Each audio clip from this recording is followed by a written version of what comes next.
What's up, everybody? How's it going? We just watched Raw.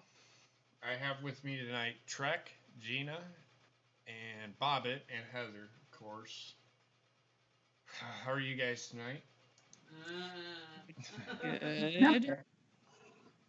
Little drained after Raw, not gonna lie. Yeah, I am too. I am too. I'm a little drained. I'm tired.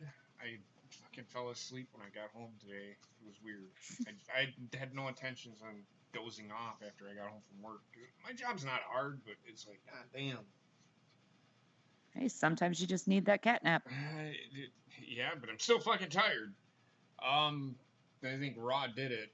Um, it was okay show. I'm gonna tell you say off the top of the bat. I mean, there hasn't been a really bad show. Okay, I disappointed in what they did with some of their things, but we'll talk about it. And yeah, Let's talk so about it. let's talk about the beginning of the show.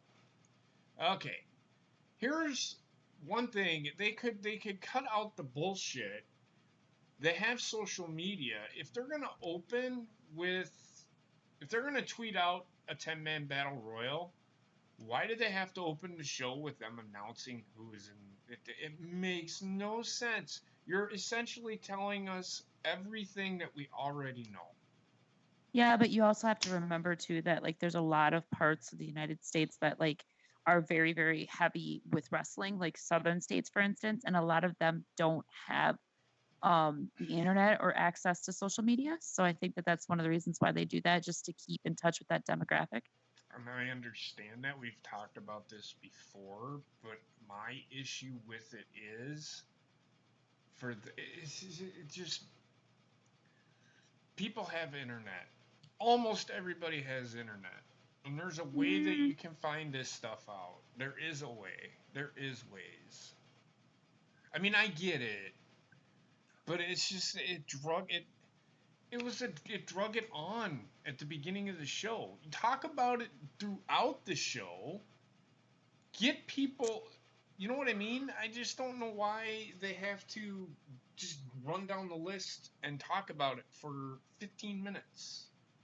well, Just and that's the thing too. I mean that they used to announce matches through the shows, all the time back in the day. And they would start out the show and they'd be like, "Oh, stick around for the huge 10-minute tag." They'd name off the list of people that are in it, and then be over with it. Either that, or one thing that they used to do is the announcers would say something about the 10-minute tag at the beginning of the show, but then they would cut away from that, and then throughout the show they would do little promos in the back with the guys, which is what they did tonight. So why they had to spend so much time talking about that 10-man tag, I have no idea when they're doing promos in the back. exactly that's essentially what I'm getting at. But Yeah. also, they put it out on Twitter. Then they took it off of Twitter. It was up on the website, the WWE website, and then they put it back up on Twitter because they removed somebody and then added somebody. So, and I think they took out Kevin Owens and added Sami Zayn. I think is what it is because I didn't see Yeah, Kevin I Owens think there. so. No, Um, Kevin Owens was there. then he got eliminated like right away, and I don't know why. If anything, he should have been the guy to take on fucking Brock Lesnar. That's what I Mm. thought they were gonna do, but nope, never mind. We'll get into that. Um, Paul Heyman cut a promo on who could be the number one contender at SummerSlam for Brock. You know, whatever. I wasn't even paying attention to that. I'm sorry, and I know nobody else really did. So essentially, we just got 15 minutes of Paul Heyman talking.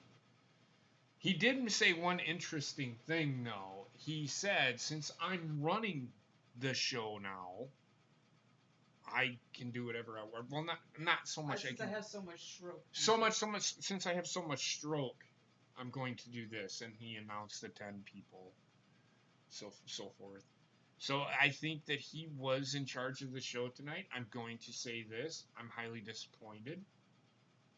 I mean, I'm not really that disappointed. I mean, it wasn't a bad show. It was a decent show. It's just that last match at the end just killed me. Yeah. Yeah, we'll get into it though. We'll get when we get there. We're also getting a fatal four-way. Hold on. We're getting a fatal four-way to determine Becky Lynch's opponent at SummerSlam. We'll talk about that. That was just a little promo cut vignette thing. On the bottom. Yeah, there was no promo. There was nothing that the women got like the men did. The first match we got of the night came in at about 18 minutes into the show, I think. Something like that, yeah. And it was Ricochet and the Usos versus Bobby Roode and the Revival in the six-man tag team match. And it was a 2 out of 3 falls. Why? Hold up a second. I'm sorry, JP. That was the first match of the show? Yes. Yep. Like, I came in late, and I mean, when I say late, I came in like 20 minutes to a half an hour late. Yeah. Holy shit. Okay. Yeah, all right, because this match had just ended. That's how long that opening segment was. Wow. All right.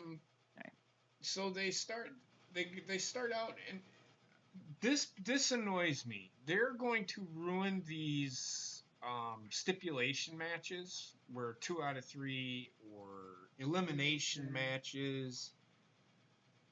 I mean, we'll get into it. I'm not going to give it away. But Ricochet and the Usos versus Bobby Roode and the Revival. 10 seconds into the fucking match, we get a fall right away. Off of not even a fucking finisher. Why? And then they wrestled the second fall that went 15 minutes. And then commercial. And then a commercial. Here's what pissed me off, though. So at this point, it's 1-1. Ricochet got the first fall, and then I think Dawson got the second fall. One of the Revival members, yes. They go to commercial. They come back. The match ends 3 minutes fucking later.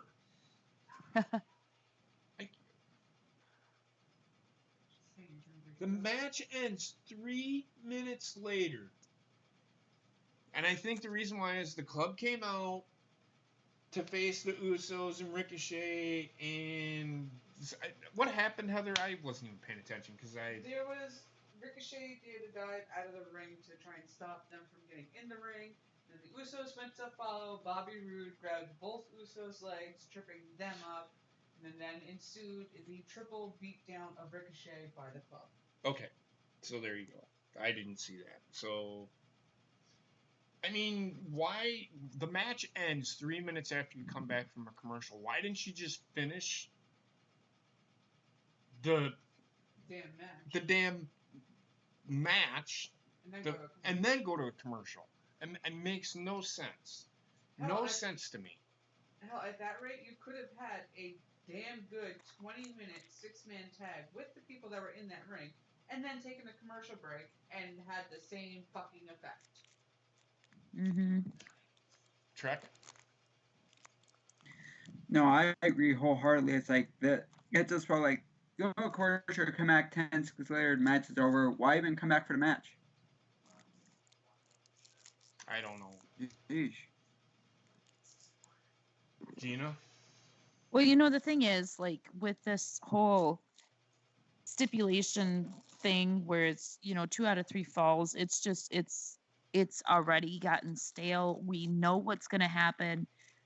Basically, the first 2 falls don't fucking count because we know that one's going to win the first fall, the other team's going to win the second fall, the other person, and then they're going to go to commercial. And so it's really only the third fall that even fucking matters to begin with.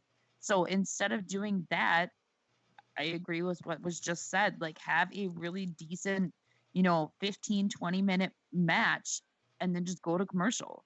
Right. I don't know why they continue. There's no need to do 50 fucking commercials.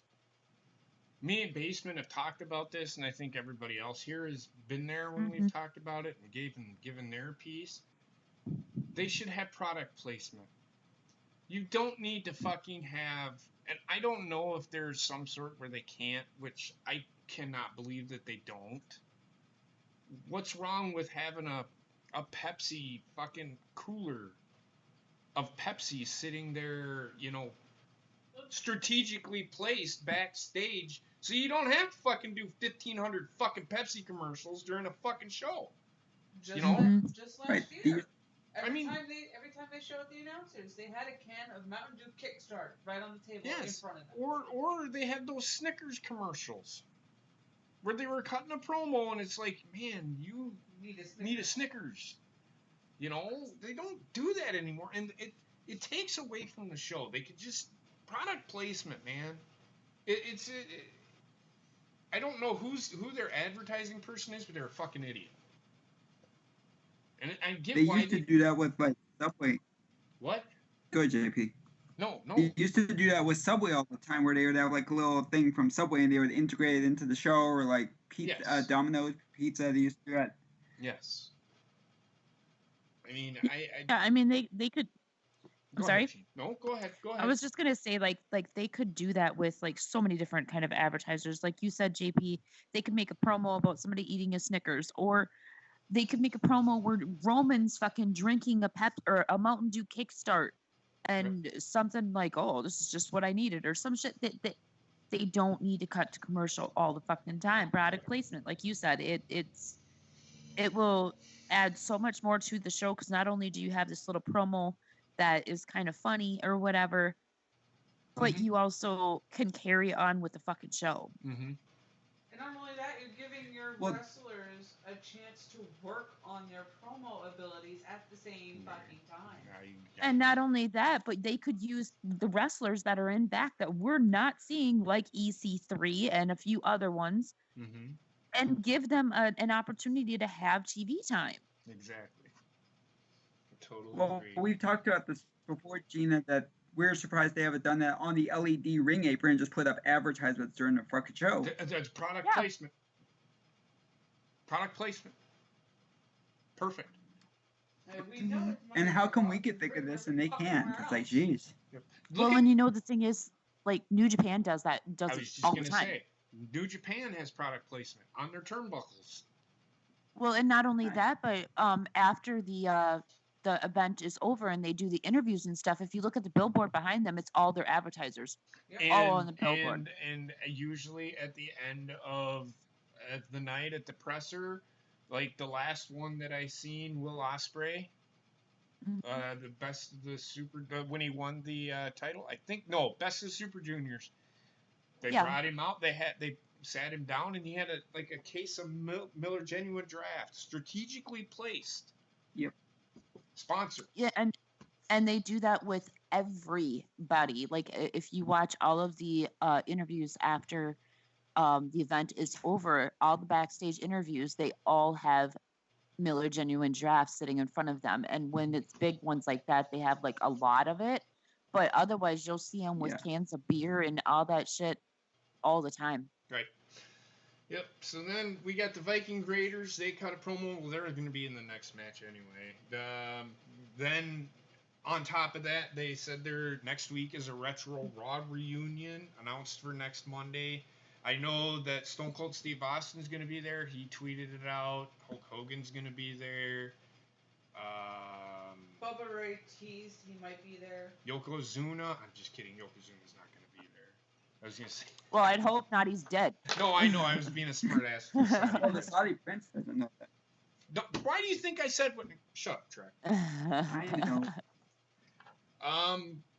So yeah, that's what I know of so far. I think there's a list out of who's gonna be there, but I don't know. Well, they showed Kevin Nash. They showed Ted DiBiase. Yes, but I mean an actual written out list or typed out list or I have whatever. not- Well, I mean, graphic. I imagine like the Undertaker's probably going to be there. I imagine Kane's probably going to be there. God, I don't want to see Kane. I'm just kidding. I'm just saying, like all No, of the I know. people. Well, I basically, think like we'll get into it, but I think Undertaker is going to be on the shows. Yeah. Here well, going the only one that I've heard of that's not going to be there is JR. Yeah, he turned it JR, I think burnt some bridges, but that's just. No, he was invited. He Mhm. respectfully Oh, was he? declined. He was Oh. invited. Yeah, he said that he turned it down. Okay. He Okay. respectfully declined. No, that's what I mean by he probably burnt bridges by doing that. But whatever. I'm not even going to get into it because I don't care. I don't think Um, he fucking cares anymore either. So I mean, I talked about it last night on the fucking live reaction. I'm like, I'm so sick and I'm gonna say this now. I am so sick and tired of fighting over fucking promotions. Can't we just fucking enjoy wrestling? I don't give a shit if exactly. fucking WWE Right. gives me a shit product. If I'm entertained, and I said it last night at the end of the show, if I'm entertained, I'm fine with it. That's why I Yeah. say the show was okay. I was entertained. But I'm gonna say this. If you're not entertained by this stuff, if you're not entertained by WWE, and I don't care who the fuck you are, stop fucking watching them. I don't want to hear everybody bitch. Well, they're just gonna fucking do this, or they're just gonna fucking do that. I don't want to hear that. That's negativity. And if you're gonna do nothing but see shit, or say it's gonna be shit, and I say it all the time, you're gonna it's see gonna shit. be Stop, Yep. stop with the fucking bullshit. I don't give a fuck what promotion it is. If I'm entertained by it, I'm gonna tell you the truth. Well, and like I'm a fan of wrestling, so I love any promotion that's gonna give me an entertaining, like a fun time. I'm more New Japan just Mhm. simply because they concentrate on the wrestling. Mm-hmm. But I still love WWE. I like AEW. I even watch the indies. I mean, if the whole point is just if they're gonna put on a good wrestling show, then I'm there. But what really annoys me is when people start personally attacking wrestlers themselves for storylines that are being written for them because they don't have any fucking control over what the storylines that are being written for them. Especially not WWE. No, that's what I'm pertaining to. Like WWE, they have no control. Like they are handed a script and said, follow the script. And if they don't, then guess what? You're not going to be on TV. Mm-hmm. So you're going to do whatever it takes to get yourself on TV because you have make to. more money then. Yep, that is true. But yeah, I found the list. every single show that I watched this past weekend was okay. Not one was greater than the other, I thought. That's my personal opinion. I disagree, but I respectfully No, disagree. you cannot. Again. How? Which show was better? For me, New Japan was better, but that's simply because they concentrated more on the wrestling. Like New Japan. I haven't prefer that. watched New Japan yet, so I can't say. Okay, see, yeah, that's why. I'll probably have a different opinion. I don't know. I'm just glad Zack Sabre Jr. is losing. That's all I care about. Asshole. So Zack Sabre Jr. alone, you motherfucking asshole. I'm sorry, Gina. But anyway, I mean, so no one show was better than the other. There were flaws with AEW on everything, not just the pre-show. That pre-show was fucking terrible. Sorry, my God, it was awful. fucking terrible. Sonny Kiss, I'm gonna tell you right now. I'm not saying this because he's a homosexual or whatever the fuck he is. This motherfucker needs to learn how to fucking hit people and kick people. He looks like, you know how Basement always says that Rey Mysterio looks like he isn't even fucking hurting anybody? Sonny Kiss is that person. Okay, so I hate to say this because I don't I know that it's going to be considered stereotyping, which is not what I mean. I don't care that the guy is gay. I don't care that he dresses female. I don't, none of that bothers me. What bothers me is that every single time that he hits somebody, I keep on thinking of Basement going, when we're playing video games. Yes. So, yeah, I mean, so wrestling is wrestling. I've been a wrestling fan for 40 years. I'm 46 years old. I've been a wrestling fan for 40 years. My grandfather told me, and I put this out on Twitter, my grandfather told me when I was watching wrestling, and I said it last night, he said, enjoy it. But when you see something that does not make sense, call it out for what it is. Why do I know that? Because my grandfather had people that were in the business. So I've always known that it is a work. Everything is work unless there is some reality in, like, the Alexa Bliss and Sasha Banks. There is some legitimacy in some of these feuds.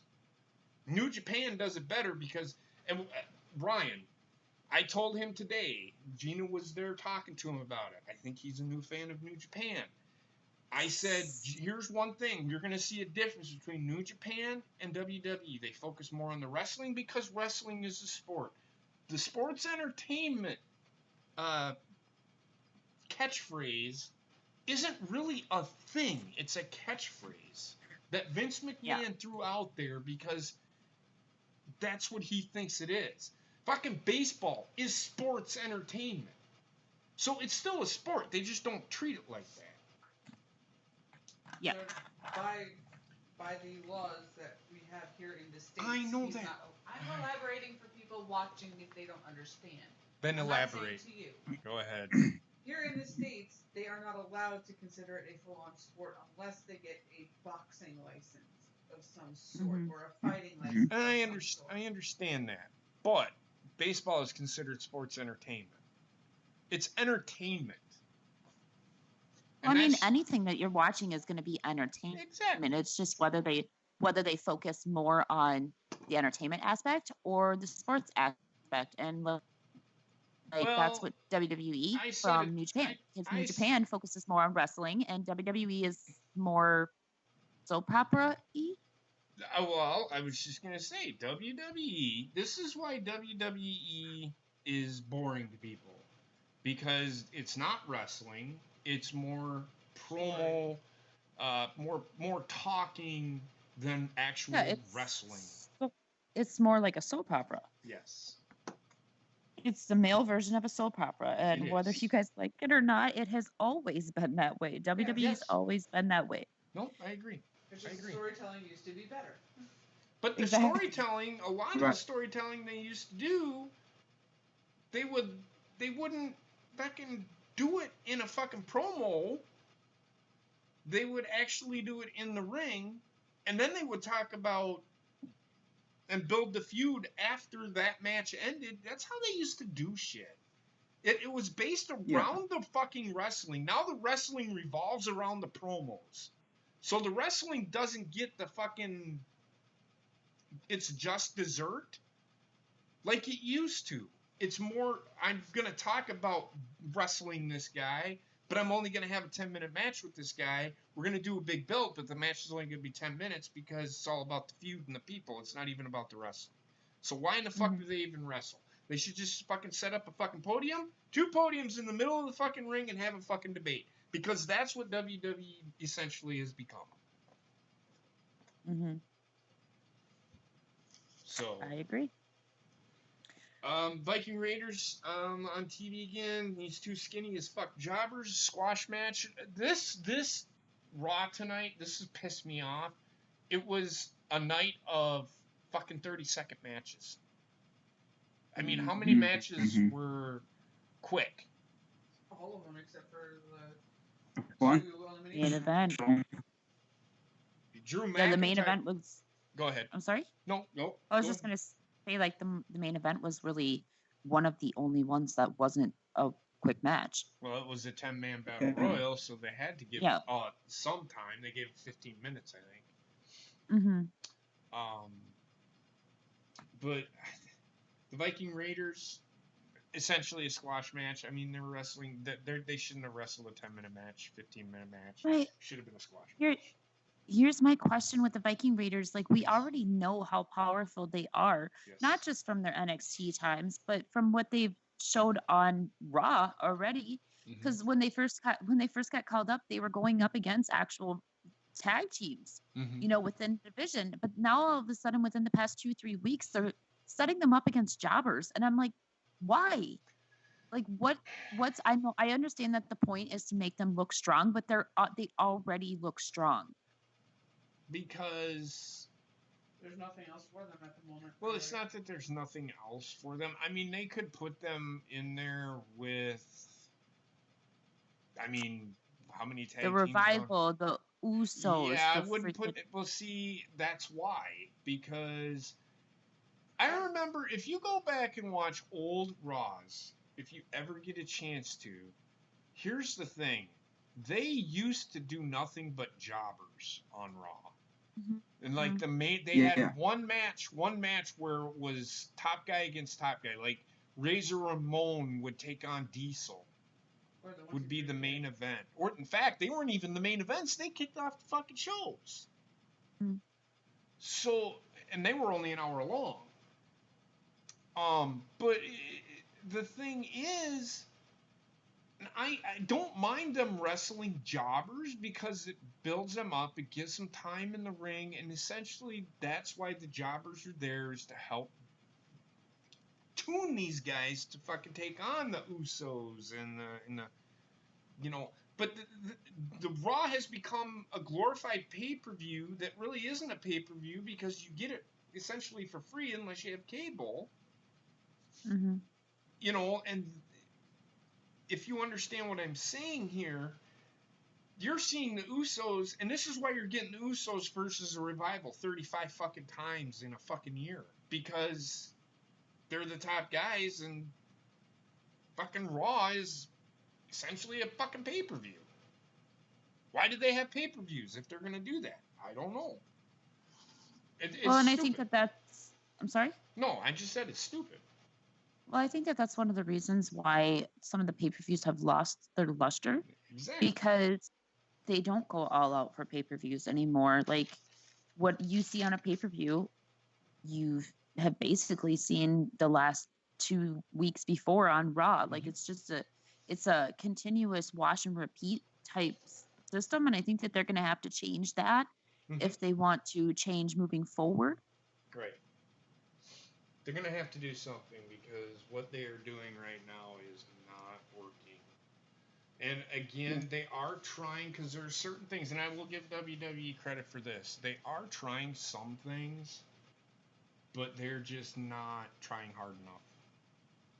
The show for me is it's getting better as it goes along. Like just within the past month, it's been getting better. But it still needs a vast amount of improvement. But I Of mean, course. nobody can really expect it to change overnight. No, it's gonna take time, a lot of time, because you can't turn shit into gold in fucking 1 week. You can't. Exactly. You can't. Right. You can't. It's just no fucking way. That's what that's what TNT didn't get about WCW. They wanted instant gratification. They weren't going to get it with that product. How bad shape it was was going to take months, maybe a year or two to get back it. But they wanted it now. No, no. What did Arn Anderson say? He said, if you would have given us 3 months to 6 months, we would have had it turned around. That's what he said. Yeah. Because once they got rid of Russo, it was Right. starting That's to turn fine. around. Well, it's not once they got rid of Russo. It's they needed to get somebody in there that knew what the fuck they were doing. Mm-hmm. And it's not just Yeah. Russo. Bischoff had a great plan. Tony Schiavone even said it. He said Bischoff wasn't the problem. He really wasn't. It was the higher ups in Turner that fucking didn't care. Right. Yeah. So, but we'll talk about that soon. Trust me. The Viking Raiders. We already went over that. Yep. Good I was just gonna be squash like, for the third time. Sorry. So the next segment, I think they went to a commercial. The next segment is Drew McIntyre. Well, before they went to commercial, they had Drew McIntyre in the locker room segment setting up for Drew versus Cedric Alexander, which happened on this show. I like it, and I said this to Basement. I don't know if you're here yet, Gina, but I said that I think if they're gonna have this feud with the Undertaker. And I think somebody said it as well. Feud, and I kind of am on board with it. It makes sense. Is the Undertaker, Drew McIntyre feud, where Drew McIntyre? Remember how Drew McIntyre, like 6-7 months ago, was saying there's too much complacency in the locker room? Yeah. I think they should build on that, and that's how they incorporate Undertaker into the feud. And the Undertaker, like I said it last night, The Undertaker is there to put people over. The reason Undertaker was there last night was to get Shane McMahon off TV. And not And to only get that, Roman but to get over. Roman over. Because if you notice, it worked. When Roman came out tonight, people were cheering for him. Yep. I mean, it was a. They didn't want him to win the match tonight. I'll Which tell he you did. that. Good. No. Because they were starting to boo because he was one of the final four competitors. They've But got you to know play what the it thing safe. is, though? Like, Got to play it safe with Roman. You can't just all of a sudden throw him into the main well, event. no, and that's what I was just gonna say. You know, like with Roman, they're gonna have to slowly put him in matches to win the audience over. Mhm. And I think putting him in a tag match with the Undertaker last night was the proper first step. Mm-hmm. And I think that they're going about Roman in the right way because they're not driving him down people's throats right now. I mean, yeah, you could say, yeah, they're still doing that because he's still on TV. Well, guess what? He's one of the top fucking guys. They're not going to take him off TV. Get the And fuck he just over won it. an ESPY. Nope. Well, it's not even. Yeah. It's not even that. It's not even that. He is one of their top guys. I mean, now we're essentially getting Seth Rollins shoved down our throat. Yeah. Why are Yep. people fucking loving that shit? I mean, some people are getting sick of it, but people aren't as bad as when I Roman wouldn't- was getting shoved down our throats. I wouldn't mind it nearly as bad if it was Seth on his own, you know, the Beast Slayer or, you know, the Architect or whatever. But now it's this man's man thing. And so we're getting both Becky and Seth getting shoved down our throats. And I'm not liking that whatsoever. We'll talk about Becky here in a minute. Especially with that promo she put on Natty. Oh my god, she's fucking terrible. Did Then she- we got the next. Come back from. I'm sorry. Sorry. No, it's all right. So we come back from commercial. We get Drew versus Cedric Alexander. Cedric Alexander looked pretty good in this match. I don't know if you were able to catch any of it, Gina. I don't think you were. I was chasing my daughter, so It was. I mean, they didn't make Cedric Alexander look bad. They made Drew look really strong. Mhm. By just beating the shit out of Cedric Alexander. But Cedric Alexander made a comeback, and he won. He ends up winning You know this what, match. though? I don't know how he won it. Did he win it with the roll-up? Yes. Okay, so he wins with the roll-up. But you know what though? That's one of the things that I've noticed that they're doing with not just Cedric, but a lot of different guys. Mm-hmm. They've regained the ability to make both guys or women for that matter in the match look strong. Okay, because for a while there it was like, oh, Drew McIntyre versus Cedric Alexander. Drew McIntyre's got to go out there and just level Cedric, right? Mm-hmm. No, that's not how it works. Like Cedric is another one of your top guys. He may not be a top heavyweight, but he is one of those top middle guys. He So is you a can't former really squash him. You got to cruiserweight make him look good too. No. Yep. Totally agree. I mean, you shouldn't make if you're not gonna use an EC3, you're gonna bring him out there and use him as a fucking jobber. Who cares? champion. Let him get some stuff in, but fucking squash him at the end. What are you gonna do? I mean, come on. You got so many people backstage. You could fucking put Roman Reigns up against a fucking EC3. Who cares? If you aren't gonna just use him, let him get something in, but then Roman Reigns beats him. I don't mind that. How often? Like I said, back when Raw first started, you seen these Raws where the jobber still gets a little bit in, but the top guy ends up going over. It's just. But if you look back at Raw, one person that sticks out to me a lot was 1-2-3 Kid. Yeah. 1-2-3 Kid was used as a jobber until he eventually turned into who? Well, no, he got over as 1-2-3 He Kid. did because he beat Well, Razor yeah, Ramon. but yes, You I gotta agree with remember, that. he But was in the clique. right, but my point was he was originally started as a jobber. Yes. And he got over himself, which is what made him come up. But Same with Matt and Jeff that's Hardy. yeah, exactly. You know, that's my point. Like they used to use these guys, like what JP, like what you were saying. They used to use these guys, bring them out. that's also an excellent way to see if they have what it takes to get themselves over, Mm-hmm. or if they're going to fall flat on their face. Yep. Totally agree. But again, Cedric ended up winning, and it was kind of, I would call that a 1-2-3 kid moment, to be honest with you, because I don't remember if you remember that Raw they actually talked about. It's one of the big moments in Raw when 1-2-3 Kid beat Razor Ramon. Yep. And they kept having him beat it to the point that Razor Ramon started putting a bounty on it. Yep. But he wouldn't beat him. I mean, he wouldn't beat him with a finisher or anything. He would beat him by either roll up Like or roll a up or fluke something, yeah. finish or something like that. But he beat him. He'd beat him. But in the end, Razor Ramon ended up going over, and in fact, no more than a week later, Razor Ramon and 1-2-3 Kid were tag teaming together. So it's like, whatever.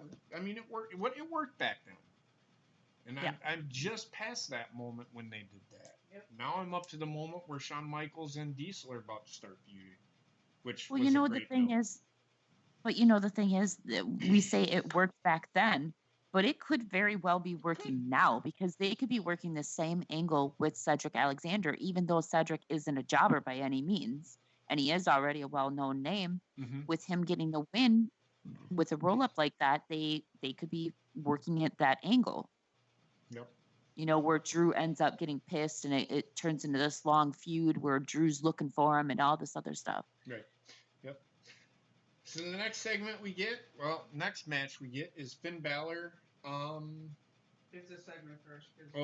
Okay. So Finn Balor segment, and then Samoa Joe comes out, and then Samoa Joe comes out. Then we get another commercial break, but I think Samoa Joe came out before then because he was in the gorilla position. He did a little quick promo, and then they went to commercial. And what pissed me off is they come back and Roman Reigns is cutting his backstage promo in the middle of a match getting ready to start. I mean, it didn't so much piss me off because then Finn Balor started. At least they didn't fucking do it in the middle of Finn Balor. Yeah, that would have really pissed me. That would have pissed a lot of people off that were watching TV. It wouldn't have pissed the people off that were there because they would have got to see Finn Balor's entrance. Right. See, and that's I what think people. that That's would, what people don't. That's what people that are watching on TV don't understand. Is they're not seeing the backstage stuff. They'll see that during the commercials. That's what they do during the commercials, like the backstage stuff. They aren't showing. Like when I went, the backstage stuff came on after a match was over. They went to a commercial break.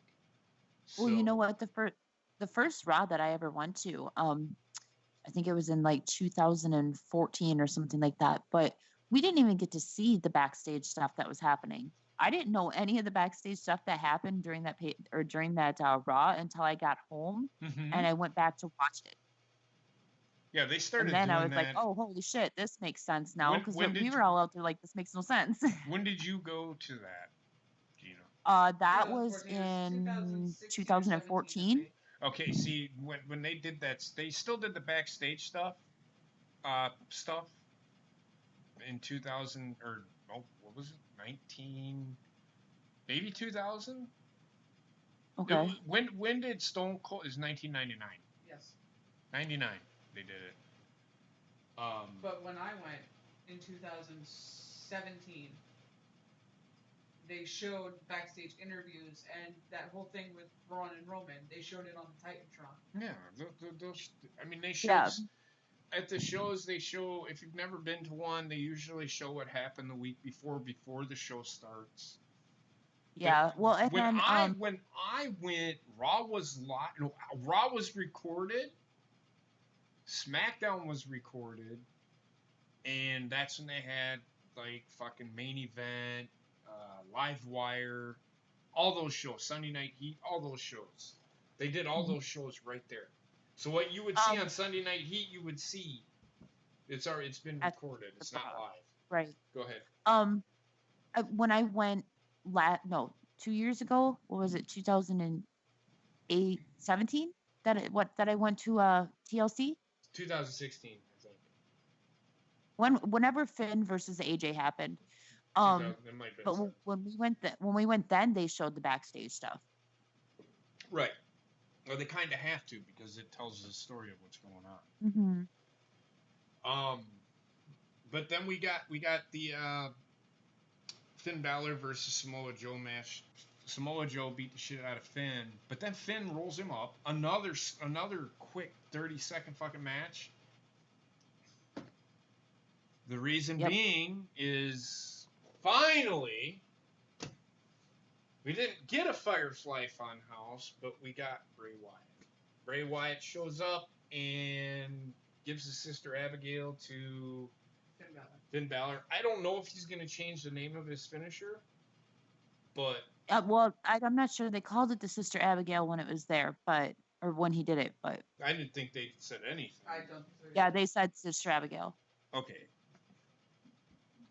I think an important thing to touch on with that as well is before Bray came out, Joe was beating the shit out of Finn, but Finn was able to get out of the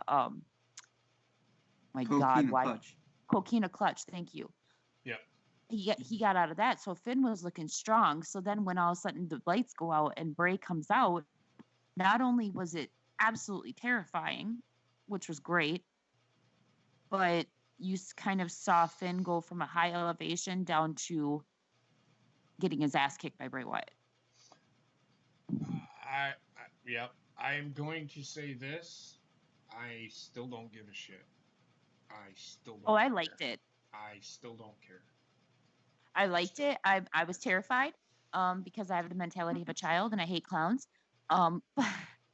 It's fine. But it had that. They did a good job presenting it. They did a good job making him look creepy. Yeah, I still didn't care. I still don't. That I liked what they did just simply because when the storyline ended with Bray and Finn last time, they were supposed to wrestle at that TLC that I went to, if you remember, and then Bray got sick. Mm-hmm. So they had to call AJ in at the last minute, thank God. But I like that they picked up that storyline right back up again. I don't know. Well, they might be because he did put something on Twitter tonight. Yeah, and then I think that Finn, he tweeted something today about something about a circle. And I was telling Heather, I'm like, there's two things that could mean. One, it could mean the third circle or something like that it's called. And which is basically just like going through the cycles of life until you find what you're destined to do, like your destiny. Or it could mean that the demon is part of the 7 circles of hell. Whatever.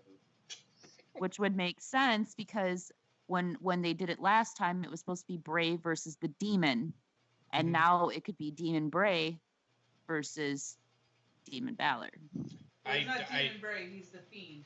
Yeah, he's the Fiend. The Fiend. There we go. I'm going to say this. I don't want them to...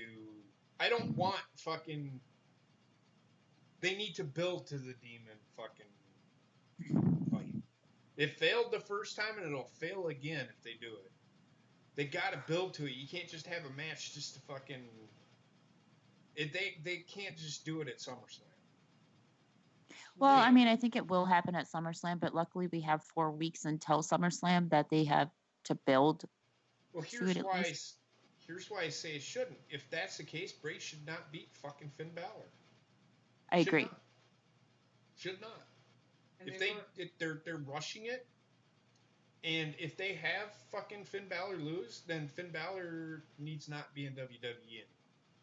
But I think that he might lose just simply because rumor has it that he wants to take some time off. Then have him lose as Finn Balor and then come back as the demon once Bray Wyatt is established. I don't like that because every single time that Finn wrestles... I don't want him losing as the demon. But the thing is, every single time that Finn loses at a pay-per-view, or excuse me, every single time Finn comes out as Finn at a pay-per-view, he loses. The only time that he wins is if he is Demon Balor. But have him come out as the demon and then lose to Bray Wyatt? That makes no fucking sense. No, that doesn't make any sense. But know WWE. Not that way. But in a way, they've already started because his promo that Finn was cutting in the back there was kind of on the dark side. Mm-hmm. So in a way, they've already started the build. Whatever. Well, it's gonna fail because I don't want to see it. Well, and actually, I think that they might have been starting the build already, like last week or the week before with Finn, because, like last week especially, like the promo that he cut was kind of smiley Finn, but yet it had a touch of the dark side too. Yeah. I don't know. We'll see. And then the next thing we get is this fucking 24/7 bullshit. Drake Maverick and his wife at a hotel checking in to consummate their fucking marriage. I love this. R-Truth is still stalking him. Then they go to the fucking Street Profits who are watching this on fucking screen. And they made fools of themselves again. I'm sorry. Fuck the Street Profits. I'm going to continue to say it because last Wednesday they came out and they were dead fucking serious. They show up on fucking Monday Night Raw. They're goons. And then they're fucking goons. Or they're acting like fucking goofballs. What the fuck are these guys? I'm done with the fucking Street Profits. Either fucking keep them down in NXT or fucking bring them up, fucking associate them with fucking R-Truth and have them run around with R-Truth 24/7 though. I mean, goddamn. I'm getting sick and tired of the fucking Street Profits acting like fucking idiots. They're fucking NXT Tag Team Champions. Treat them like it. Sorry, I went off. What do you guys think? They're forever going to be hyped by how they're being treated right now with the main roster. And they're not even on the fucking main roster yet. Track? I'm already tired of them, and they've been on for what, 2 weeks? It's put them back down to NXT, let them hold the belts for a while, and then bring them up. I don't even want them. But they're gonna, like you said, they don't know what to do with them. They're like, they're hype men here, and then they're serious ass kickers on the NXT. It's like, well, what the hell do you want to do with them? It's like you got 10 million different monkeys in the back typing on typewriters. Quote Chris Jericho. I wouldn't call them ass kickers. Well, the point is they look strong on NXT. Yes, they look serious. Mm-hmm. Yeah. I'm not saying they're ass kickers. I mean, they still act like fucking idiots, but they're more serious down in NXT.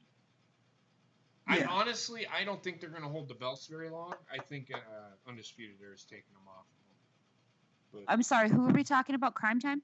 Yeah, Crime Time. Yo. Zack Ryder versus Mike Bennett. Another fucking 30-second fucking match. Oh my god! And this Maria thing. I hate this storyline. I fucking hate it. She's so mean, and I fucking hate it. Well, if you would have seen him in TNA, he was as bad to her as she is to him. Well, I mean, obviously we know that it's not real life, but no. I don't know. I mean, nobody can pull off the bitch better than freaking Maria, but still. I'm not a fan of the whole real life being part of the storyline. I didn't like it with Matt Hardy and Edge. I just don't like it. It doesn't appeal to me, and it turns me off to not want to watch it. So. Yeah, it leaves a bad taste in my mouth. I just can't get into it. No. Well, the only thing that I keep on thinking in my head is, oh my god. So we know that she's actually really pregnant. So when this child grows up and is watching mommy and daddy wrestling, and they see that they're having a storyline where Maria is saying that she's more of a man and she can do this and that and all this stuff and putting their dad down, I'm just like, how is that good for the kid? It's not. Yeah. It's putting a false narrative within that child's head. If that child well, and not only that, but it's making the child feel like they weren't planned or that they weren't because like the whole thing is like, oh, I'm pregnant, Right. I don't know. But it's Whatever. WWE and trying to interject themselves, tell a storyline to probably get Maria off of TV. Well, and not only that, but they did just re-sign contracts, so I'm pretty sure that they had to offer some sort of a storyline to them in order to get them to re-sign. Yeah. And no, people, I don't think, and I've talked about this, I don't think that they knew that she was pregnant when they signed those fucking deals. No. She was pregnant, but you don't know that they knew. That's pure speculation, and WWE's not gonna fucking comment on it. So don't fucking try to fucking make Maria and fucking Mike Bennett out to be fucking bad guys in this whole fucking situation. Because what do you care? Are you paying their fucking salary? Shut the fuck up. Right. Well, and the thing is, I think that WWE may have known, because Maria specifically said that one of the reasons why they chose to re-sign with WWE and to sign with WWE in the first place was because this was the only option that they had in order for her to not only have a career but to have a family at the same time. Yep. I think it was the Ronda Rousey thing. Yep. It's the same thing as Ronda Rousey. Yep. I mean, I don't know if AEW will allow them to do that. I don't know. Yeah, I'm not sure. I don't know. They're not going to have the time because they're just building up their company. Yeah, they wouldn't sign somebody that wants to have a family. Not right now, anyway. Right. That's neither here nor there. I'm not gonna speculate. So the next thing we get is the Club versus the Lucha House Party. Before, kill me. As the match started, the match was going on. Ricochet interjects himself just so they could take a fucking commercial. So stupid. Why do they do this? Whatever happened to fucking being a no disqualification match? Or a disqualification. There has not been a disqualification in a long time. There's nothing wrong with restarting the match.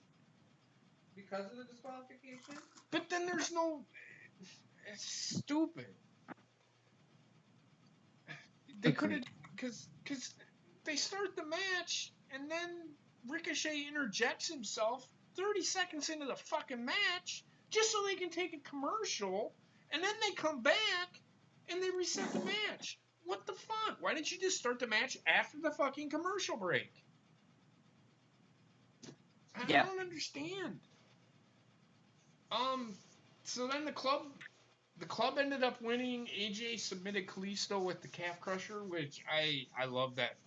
I love AJ Styles. I love the way great heel. He's a great face. He's just a great. Why he wasn't in the All-Star Battle Royal, I do not know. He's the United States champion. That's why. Never mind. Well, and not only that, but from what I understand, AJ Styles has kind of decided to take a little bit of a step back from that main title picture, and apparently he wants to help kind of build up some of the younger guys like Ricochet. Yeah. I mean, there's nothing wrong with that, but being the top guy, you can do that being the top guy. I mean, there's nothing wrong. Look at The Rock and Stone Cold Steve Austin back in the Attitude Era. You look at those guys. They were the top guys, but they were allowing, because they knew, and two, they had competition at the time. Mm-hmm. They were allowing, like the Triple H's and all them guys to get up into that main event and see what they had, and it worked. Because you all know where Triple H is. He's like 14-time champion. He's banging the dot. One of the greatest workers to ever step in the ring. Arguably, he should be one of the Mount Rushmore guys. He should be on the Mount Rushmore of wrestling when it's all said and done. I think a lot of it and I'm speculating here, but I think a lot of it with AJ is, AJ does have a family and he does have 4 children at home. So being WWE champion or the Universal champion comes with a lot of responsibility. Like, you don't get to just go to work and then go home like all of the other guys. Like, you have to go to a million different things as the champion representing the company. So Okay. when you're talking about a guy that has a big family at home, Mhm. it could just be a case where he just doesn't want that extra added responsibility. I can get behind that. I mean, and I'm gonna add on to this. You have all these podcasters out there saying, "Why isn't AJ in the main event picture?" And I know I just said it. Why isn't AJ in the main event picture? Some of these guys have a family, and like Gina just said, and I don't even think about that sometimes, and that makes total sense. So I can get on board with that. But here's the thing. He should still be in that, what's the word I'm looking for? In that discussion or being in those matches. He could still put people over, but put him Right, but then here's the problem. If you have him up in those big style type matches and he keeps on losing because he doesn't want the title, then you're going to end up having a lot of fans that are pissed and they're going to start bitching, saying, "Oh, well, they're fucking AJ over and blah, blah, blah."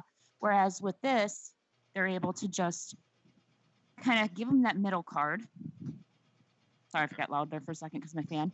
But you're able to keep him in the middle card and keep him actively in people's eyesight. I agree with you. So to speak, and everybody's pretty much happy. I agree with you. Here's where I'm speaking, doing devil's advocate here, kind of. I'm not talking about me. I'm not talking about Trek. I'm not talking about Bobbitt. Well, that's a whole nother story in itself. I'm not talking about Heather. I'm not talking about Basement. I'm talking about those people. Why isn't fucking AJ being thrown into? Why is he being put in a fucking feud with this guy? Maybe because he has a family. Yeah, that was my point exactly. It's. But then the counter argument people don't to that think is, about shit like that. Yeah, the counter argument to that is, and I kind of agree with that, is then why did he sign a big deal like he did? Well, WWE offered it to him, I guess. I don't fucking know. We're not there. We don't know what they discussed. Well, not only that, but AJ's been up in the top card picture for what, 3-4 years now? He's one Since of the he best came wrestlers. to WWE. The reason he's up there, and the reason that I say he should be up in the discussion, not so much wrestling Brock Lesnar every fucking pay-per-view, but the reason he should be in the discussion is he's one of the best wrestlers in the world. Oh no, I completely agree with that, but I'm just saying, he gave 3-4 years of his life in that top contender position. Mm-hmm. So he should be able to drop it down to mid card and just kind of enjoy his life now. Yes, I agree. I'm not disagreeing with you. I'm just saying, there's counter arguments for fucking everything, and I get it, but yeah, I mean, I agree with Gina. I think the reason that AJ is doing what he's doing, and it's probably AJ decided to do this. I mean, he has a lot of pull. I can almost fucking guarantee you.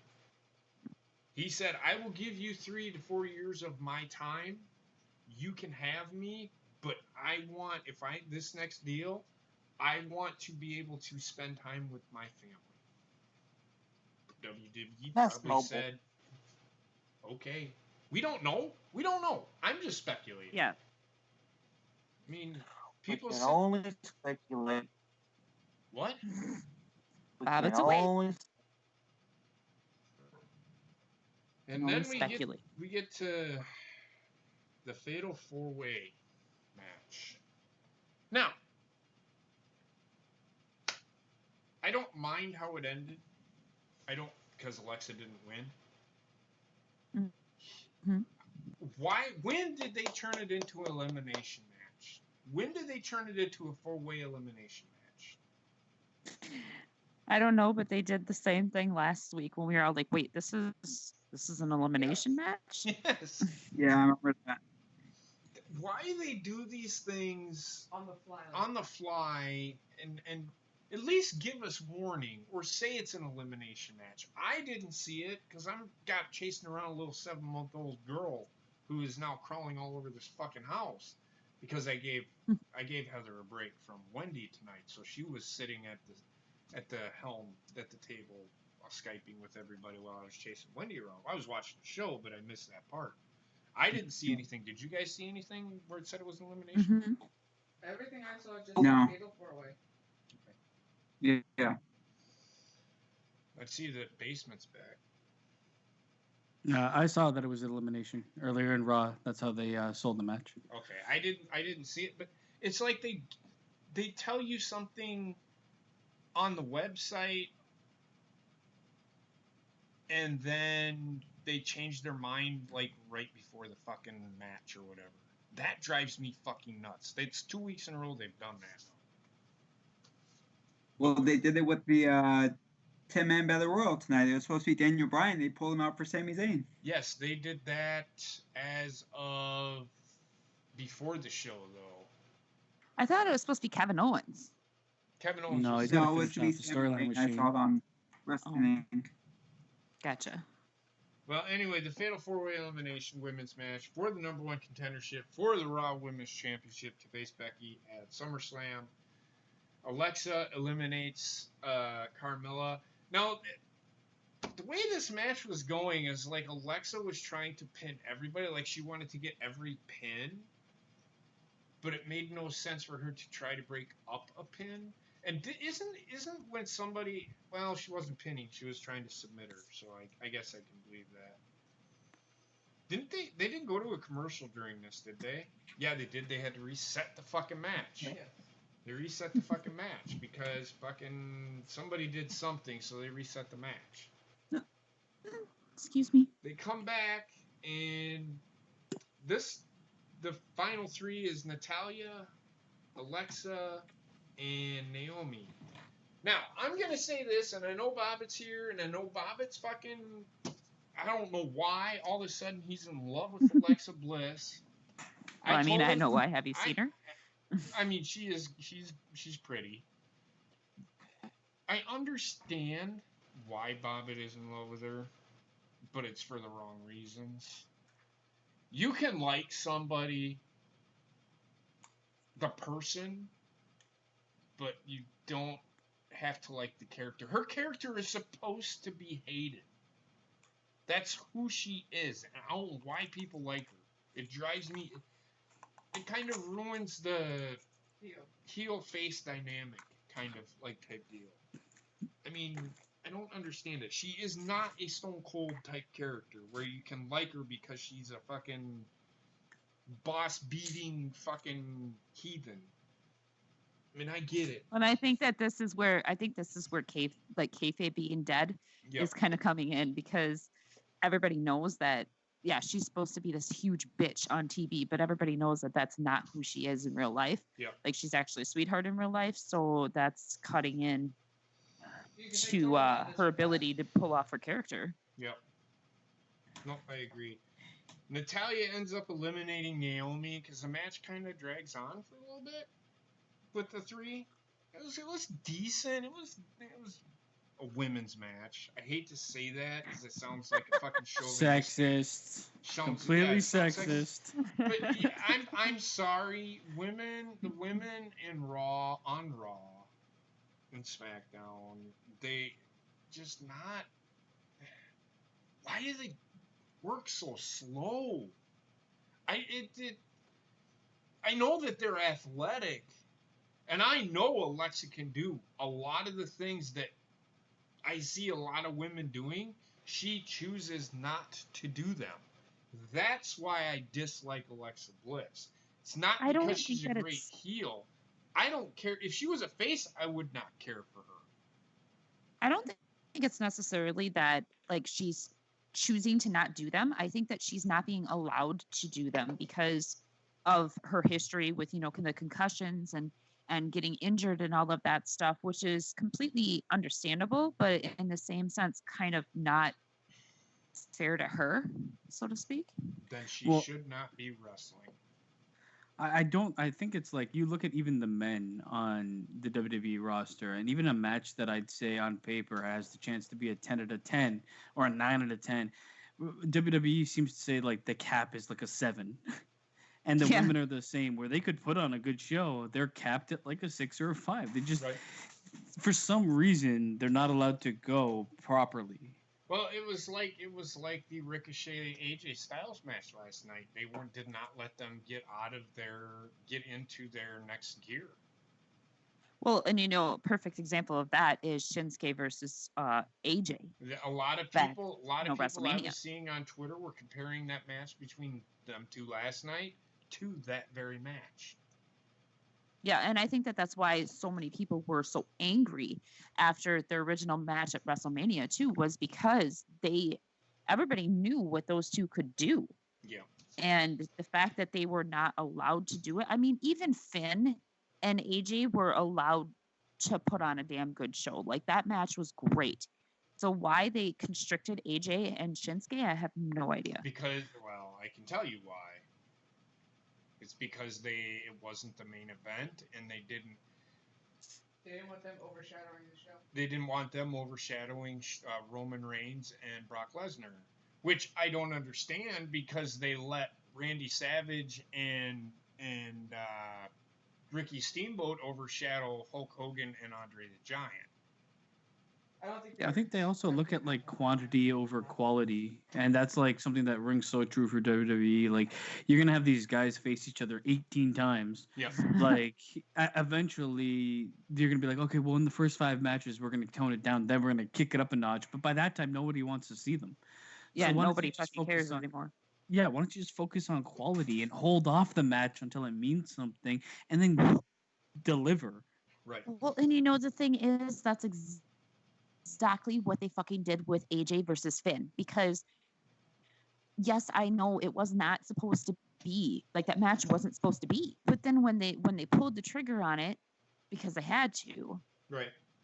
they concentrated specifically on that match. And AJ and Finn have not wrestled one-on-one since. Look at AJ and Brock. Same thing. AJ Yeah. and Finn Balor had never wrestled before. AJ and Brock never touched Okay. each other, and then they had to put them in a match, and JP. they put on a good show. JP, Yes. are you referring to before the TLC match? I don't think they did. No. I don't think they had. No, they had not wrestled, but that was exactly what my point was. Right. They pulled the trigger on those two because they had to, because of Bray being sick. Right. No, But I know. when they- I thought you said Yeah. that they had faced each other. No. I what I said was they haven't faced each other since then either. To Right. this day, it's the one-on-one, like the one-time one-on-one AJ versus Finn. Right. But they didn't need to face each other again because they left everything in the ring that night. Yeah. That's the way that they should be doing it, I mean, but then again, I can see why they don't, because they have to build up consistently Mm-hmm. to keep the company going, I guess you would say. But Right. I don't know. Whatever. No, I get it. I thought you were gonna say they never wrestled, and I'm like, what? I will JP, be you're right tired. back. I gotta use the restroom. Be right back. Sure. Okay. Okay. I have no idea what you just fucking said. He's gonna go jack He has off. to use to he has to go Alexa use the Bliss. restroom. Oh, okay. Well, we're about to end the women's match. So Natalya and Alexa Bliss are now left. And I wouldn't say it's a bad move. But what are they doing with Alexa and Nikki if they weren't going to put Alexa in this match? They're going back for Bailey. You're probably right. That's exactly what's gonna happen. The only reason Maybe- Natalya won. Sorry, Chuck. Go ahead. No, go ahead, man. The only reason Natalya won is because SummerSlam's taking place in Toronto. If you look at her career, No, I for the longest time, she's only been featured when they're building up to some sort of event that's happening in Canada. Canada. It's like, fuck, man. Like, not even us Canadians want to see her, really. That could be. That's so fun. Well, he is Canadian. I mean, he would know. It doesn't change where somebody comes from means nothing to me. No, It's no, like, I what can you get it. do in I the get ring? it. You know I what I get mean? it. I get it. Like I'm the the same hometown way. hero, she's not the hometown hero to don't- anybody. Yeah, like when I don't care if you're in your hometown. I remember, what was it? Weren't they in their hometown when Alexa Bliss beat Becky in the fucking Watch her come out with Bret Hart. most Old, likely? decrepit Ah, Bret Hart. Bret Hart Did- looks like a cigarette butt. Didn't Alexa Bliss beat Bailey in the kendo on a stick match in Bailey's hometown? Yeah. Yes. We will never speak of that ever again. Well, no, Oh, but I'm God. just saying. I don't give a shit if they have a match in my hometown and I'm the world champion. If it's my time to fucking lose, it's my time to fucking lose. And this is why I have an issue with Bret Hart. I don't want to lose in Canada. Well, who the fuck are you? You know? The only time that I've actually seen a crowd actually get upset about a hometown is when I went to I think it was no, it wasn't TLC. It must have been the Raw that I went to. But Brock Lesnar was scheduled to be on the card and he wasn't there. And that crowd went fucking nuts. Like they were, or no, he was at that one, so it had to have been Yeah, he was supposed to be at TLC and TLC. But anyway, on card, and he ended up not being there. right. Well, then I don't know. It must have been on the Raw. But I remember people like broke out. Oh, it was the Raw because he was supposed to be there, but then he couldn't be there, so Paul Heyman came on, and people were like pissed. And I've never heard so much chanting for Brock Lesnar in my entire life. Yeah. But now everybody fucking hates it. But then again, this was also when back. Huh? No, you're good. Go ahead. Go ahead, G. I would So- say this was also back when Brock Lesnar actually what he meant something. Oh, okay. Well, Still means something to me, goddammit. JP, you did have something like you became Miss Cleo and you saw the future for what is potentially going to happen to this outcome, didn't you? For what outcome? Natalia winning. Natalia winning. Oh, well, I don't think I'm gonna be physically ill. What did I say? I can tell you, but I want to see you struggle. If you go ahead. I don't remember, man. I don't remember. So you were like, I know what they're doing. I know what they're doing. I know what they're doing now. You know, I thought that, well, no, not now, not now, No, not now. because Natalia, I thought Alexa was gonna win, and they were gonna tell a stupid fucking story with fucking Nikki,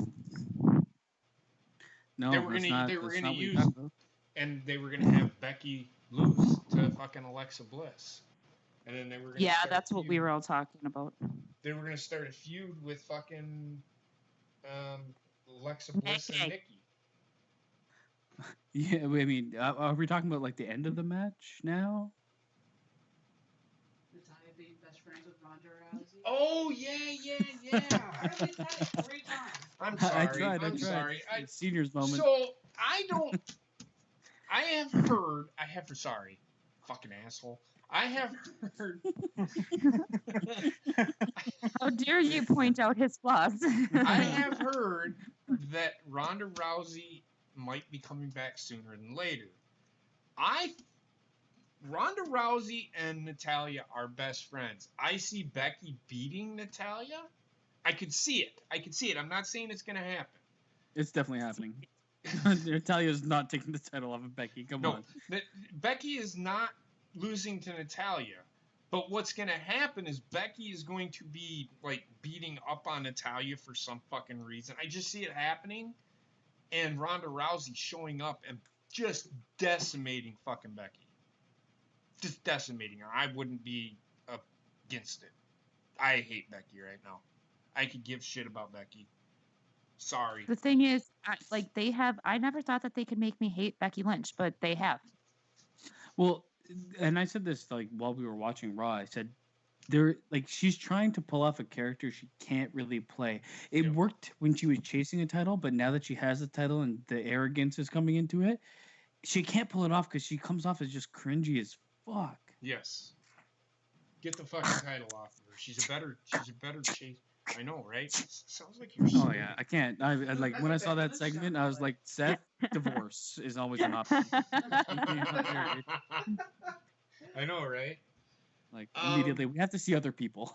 So, Walk- so we'll see what happens, but I do see that happen. It's a possibility. I'm not saying it will happen. It's a possibility. It should happen because that would be the greatest thing since Wonder Bread. Because Becky's talking about how she got rid of Ronda, and Ronda comes back and just destroys her. And then Open she her the was- hard way. Yep. That's what I say to all the women I meet. Oh God, Basement. So Miz That sounds and like rape, actually. Sorry. Fucking creepy I retract asshole. my statements. so Miz. By the way, I just want to say that Alexa should have won tonight. That's Oh, all. Shut Oh up, my Bobby. God. it makes no It sense. makes no sense. You make no sense. Okay. Sometimes he doesn't make any sense. It's true. I mean, sometimes. Next segment we get is Miz TV with Dolph Ziggler because Dolph Ziggler wanted to have this time, and it ended up in a It should beatdown. have been me. It should have been me. Yep, he did that whole "it should have been me" thing, and Dolph Ziggler ended up saying something about his family, and he beat the shit out of fucking Dolph Ziggler. Dolph Ziggler is the local fucking bully that gets beat up all the fucking time. Right. A local suck boy. Oh God, Basement. He's what's his face off of Stranger Things. Oh yeah, he's Oh, Steve God. Harrington. Steve Harrington. Steve. Oh God, he is. He's got Oh. great Oh, hair. Jesus. Always gets his ass kicked. Constantly getting his ass kicked. That's how Yeah. he lives his life. Fucking show turned into an episode of fucking Stranger Things. Hey, that show's awesome. Shut the It fuck is. up. Anyway, well, I'm never. See if he gonna wouldn't watch like it. I wouldn't like it. He would like. He only likes old. He only likes Like, oh, wrestling from 1984. he likes If it's not a WCW Nitro from when they first began, I'm not interested. All right. Anyways, moving Keep on. laughing, motherfuckers. Oh my I God. love just Then Oh, we you get gotta- then we get Gina's favorite part of the fucking show. I missed this part. Fucking Drake Maverick and his wife in the hotel room. Oh my God, this was great. How did it end? Fucking great. What is So- fucking wrong with that guy's mouth? I had a stroke. So Drake Maverick, was he clothed and then ripped his No. clothes off? Yeah, He's he wearing was. a robe. Yeah. Okay, he was wearing a robe, takes his robe off, Disrobe. and he is wearing Tiny what whities. seemed to be nothing but the 24/7 belt, but he was wearing tighty whities underneath it, and he was throwing roses petals and all this. He's getting ready to consummate his marriage. Apparently, he's a virgin. So He's never his wife. Okay. He's got cock sucking lips. That's for damn sure. Like, So the ref, I can't remember. He's the African American ref. He was disguised as the guy that drops off the champagne, or that room service guy. Yeah, sure. Drops off the room, What are they and called? What's all the of a name? sudden, Drake Maverick gets up and he's like, "Can you leave the room?" Because they were getting ready to do the hippity dippity or whatever. And yes, I called it the hippity dippity. All right. okay. And He's fucking about to blow Gina chunks takeover. in her. Gina takeover, because you seem to love this segment. Oh my God. Okay, I want to point out that I couldn't hear anything that was going on during this segment, but it was still fucking hilarious because, okay, the guy comes with the stuff and he's like, "Can you leave the room?" Like JP said. Comes with But, the stuff. Well, the champagne and all that stuff. And then his wife is laying on the bed. Well, as he is looking at his wife, R-Truth, like, so I can't remember what set it off, but something sets him off to the fact that R-Truth is there. and he Because the starts referee looking. was there. Yeah, there He you go. dressed Sorry, up as thank the you. room service guy, and then he took off the jacket and tie. Yeah. Yeah, he's seen the ref, and then he starts freaking out, and he starts pulling all of the sheets off the bed, trying to look underneath the bed. He's looking in between the freaking mattresses, and he's looking everywhere except for underneath the cart that pushes the wine, where our troops climbed out of, and he tried to pin him once, No, and tell him Drake how actually he tried to pin him, Gina. He actually, and I swear to God, I thought Drake Maverick was buck ass fucking naked. Because he did that whole roll up thing where he does the reach up and fucking pulls down on his crotch. I'm like, he just grabbed his nuts. grabbed his nuts like full Paul grabbed his nuts and his ass to boot. But anyways, Drake kicks out that time. But then as he's kind of running around trying to get away from Truth ends up catching him on the bed, flips him off the bed, and then gets the 3 count victory. But it was the whole thing was just so fucking stupid and so funny. And apparently after it was over, Truth said something about I'm sorry, or I hope you can't get to constipate your. I hope you guys are. I hope you guys don't get constipated. Or I hope you guys Where aren't was his wife? constipated Was no she more. there? That's what it was. Yeah, she was on the bed. Yeah, Oh. the whole time. This She's thing. screaming. She's screaming. It's stupid. And Truth actually, what he said was, I hope you guys aren't constipated no more. But you know why this segment actually works? Because the rest of Raw wasn't fucking Comedic. Yeah, exactly. Yeah. I still didn't want to see it. I think you just have bad taste in your mouth syndrome. Funny. It was so funny. Like, oh my god, I lost my shit. I was So, dying and crying. Heather took the notes for me tonight, and she did put down, thank God for tidy whities. You don't want to see some Drake Maverick schlong Nope. dangling around? I mean, I wonder if the curtains match the drape. Does it lean to the left like his mouth does? But I mean, I'm sorry, guys. I'm not a fan of this stuff. Fun. I feel like it works in small doses. They overdid it tonight for sure. To me, I don't think so. I think they actually used it personal opinion. I think they used it properly tonight. I think it's been overused in the past, which is why you have bad taste in your mouth and you don't want to see it anymore. Right. Because there's too much comedy angles with WWE. Like tonight Raw wasn't really comedic except for those moments. Okay. So I'm okay. And depending on where they play them matters a lot. Okay. Now, hopefully the fucking, it's still going to be an ongoing thing.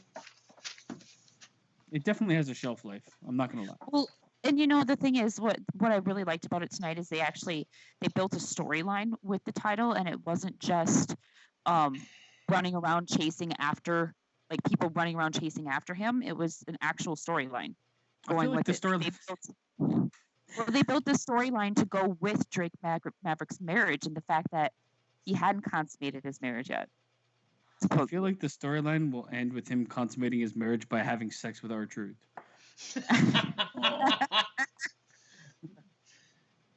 So then, good, yeah, right. So then we get the All-Star Battle Royal to close the show. Entrances took up most of the time. The match went pretty quick. I thought they would have given a little bit more time. KO was eliminated first, and so they're doing something with him. Probably him and fucking Shane McMahon. Shane. But he was my dark horse to win it, but he didn't. Braun got eliminated by Bobby Lashley. Is that right?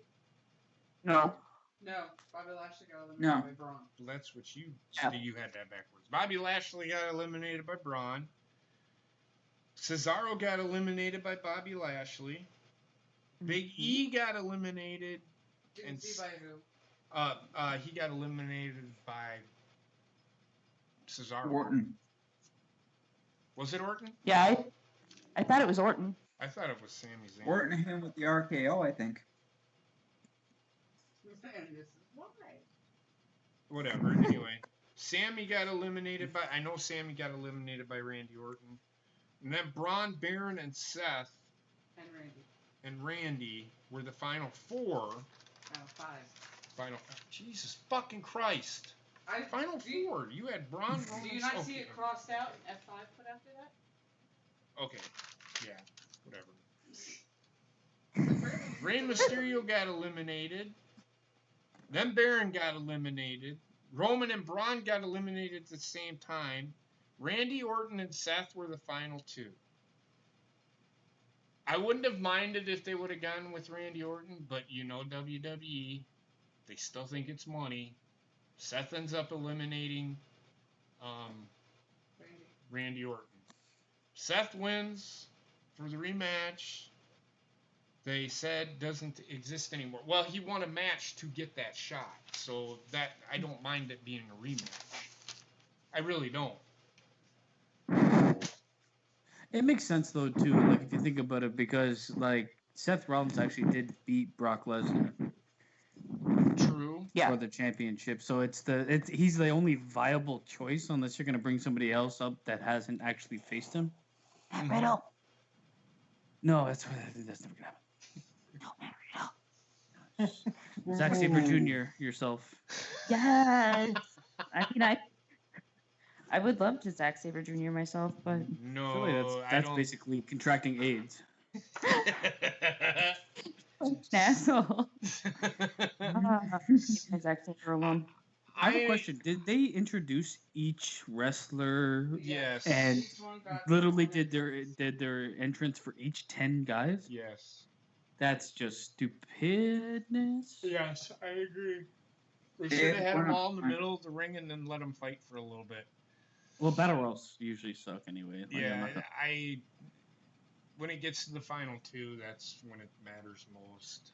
Well, a WWE Battle Royal, you can almost guarantee on one thing happening for sure, and that is that somebody is going to attempt to hide outside of the ring. I don't think anybody attempted to hide. I mean, well, Randy Orton did, but he got knocked to the outside, so it's not really hiding. Yeah, but he got knocked to the outside, but then he chose to stay in the outside until the end of the match. Or not the end of the match, but towards the end. That long to the end of the match that he was out there. Yeah. I mean, I feel like you could have. Like forever.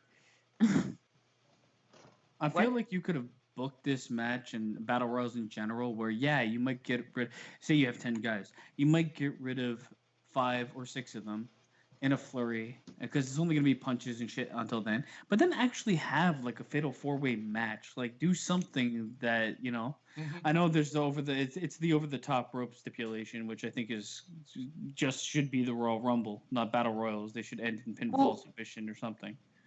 Well, yeah, exactly. Like if you look at, again, I'm going to bring up New Japan, but if you look at New Japan when they have a battle royal, over the top rope or submission or a pin counts. They all count. And I love that idea because then you can actually have a match within a match. Yeah. Okay. But that's my personal preference. I would have, like, again, I said, I will say this: Roman Reigns got a pretty nice pop tonight. Mm-hmm. Although, when he was one of the final 4 in this match, there's people starting to get. You could hear people getting the rumble going, saying, "Oh my God, again! We're gonna fucking see this again." You could hear it, but then when they didn't, they kind of. They eased off when he was eliminated at the same time as Braun. Yeah. Thank God Braun Strowman didn't win. I mean, I think that Braun is quite possibly one of the biggest failed prospects that the WWE has had, because they could have used him. The Big Show. But they could have used him in so many different great fucking angles, because I mean, he's not the Big Show. He is an amazing talent. When I say he's unfortunately the Big Show, he's the Big Show of booking for him. The problem is he got the rocket strapped to his back way too fast, became too big too quickly. And if you capitalize on a big guy like that, then you're basically putting him in a position where eventually you have to lose, and he loses all momentum because his whole his whole character is built off being unbeatable. Yep. Yeah. And then when he loses that momentum, what do you do with that character? I It's a mean, difficult character to book unless you're just booking him for like a year. Well, And I get feel okay. like they did kind of very like the similar thing with Asuka. In NXT, they made her this unstoppable force, you know. So then when she got called up, we all knew that she was going to have to lose sooner or later. But then, unfortunately, as soon as she lost the first time, it became like an epidemic. She was losing all the time after that. Well, I felt like with Asuka, she should have lost in NXT if they weren't going to use her actual undefeated streak to mean anything. Right. But that's just that we're going off course here. Exactly. Oh, Off course all night. we kind of have. Gonna have to. Well, we would have. We kind of were started. We kind of went and talked about AEW and all that shit too. But Yeah, we've been all over the place, but that's okay. yeah, that's what we do. That's We what don't we do rule here. the We just- world. Fuck everybody. I want to punch him in the face. Me too. I love you. Jesus. We love you, Bob. You're just I have no shit. idea what's happening right now. Me neither. Well, I'm getting ready to end the show, I guess. Because that's it. That was the end of the show, essentially. I didn't. It was okay. It was not great. Again, what are you gonna do? I look more at the What you wrestling. gonna do? The thing that pissed me off is there was one too many 30-second fucking roll-up pin matches in this fucking show tonight. That drove me fucking nuts.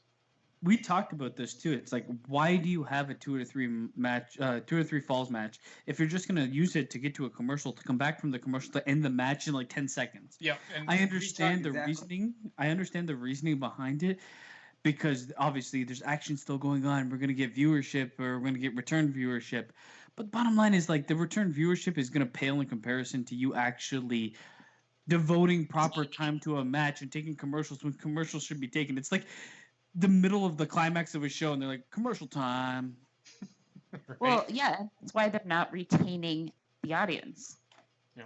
Because the audience is like, well, they lose interest. You know, you can only go to so many commercials before people start losing interest. Yeah. But like, if you're catering to people that have the attention span of a fucking goldfish, then obviously you're gonna lose them anyway. Oh, sorry. Bless you. Oh, God, I think I might have just peed a little. Oh God, I peed a lot. Actually. I got a question for you, JP. Yes. Like with and it's not off topic necessarily, but it's a little bit. Kevin Owens with his whole pipe bomb this, pipe bomb that, calling out the McMahons. I feel personally like this angle is overdone. I agree. That's why I said everybody's like, "Oh my god." I mean, I see why it's with the commercials. I see why they're doing it. They're giving that voice to the fans, and Kevin Owens is doing it. Mhm. They're allowing it, because I'm gonna sit here and say it. If everybody thinks that is a shoot, you are all fooled big time. That you can tell that in no way, shape, or form is a shoot. It is a worked shoot. What I mean Well, by it that, if you don't know wrestling lingo and you're new to this channel, a worked shoot means Vince McMahon told, or whoever said, go out there and tell, because we're hearing it from Twitter, whatever, social media, whatever, that they don't like Shane McMahon. Go out there, Kevin, and tell everybody that you hate Shane McMahon because he's getting more time on TV than fucking everybody else. Not Yeah. only that, if you look at exactly what was said, it's exactly what's being said on Twitter. Exactly. Which proves to everybody that WWE knows exactly what people like. This is what kills me. A lot of people are out there, but like, if they listen to their audience, if they did this, if they did that, there's so many determining factors why things happen in WWE. They don't only have to answer to their audience; they have to answer to stakeholders. They have to answer to all of their employees. They have to work something that works, and it's like trying to man a ship of fucking 50,000 employees and there are 50,000 fucking shipmates. Isn't that? It's not like I'm just in ships because that's stream with Team Moon. I'm sorry, I'm just living in ships now. But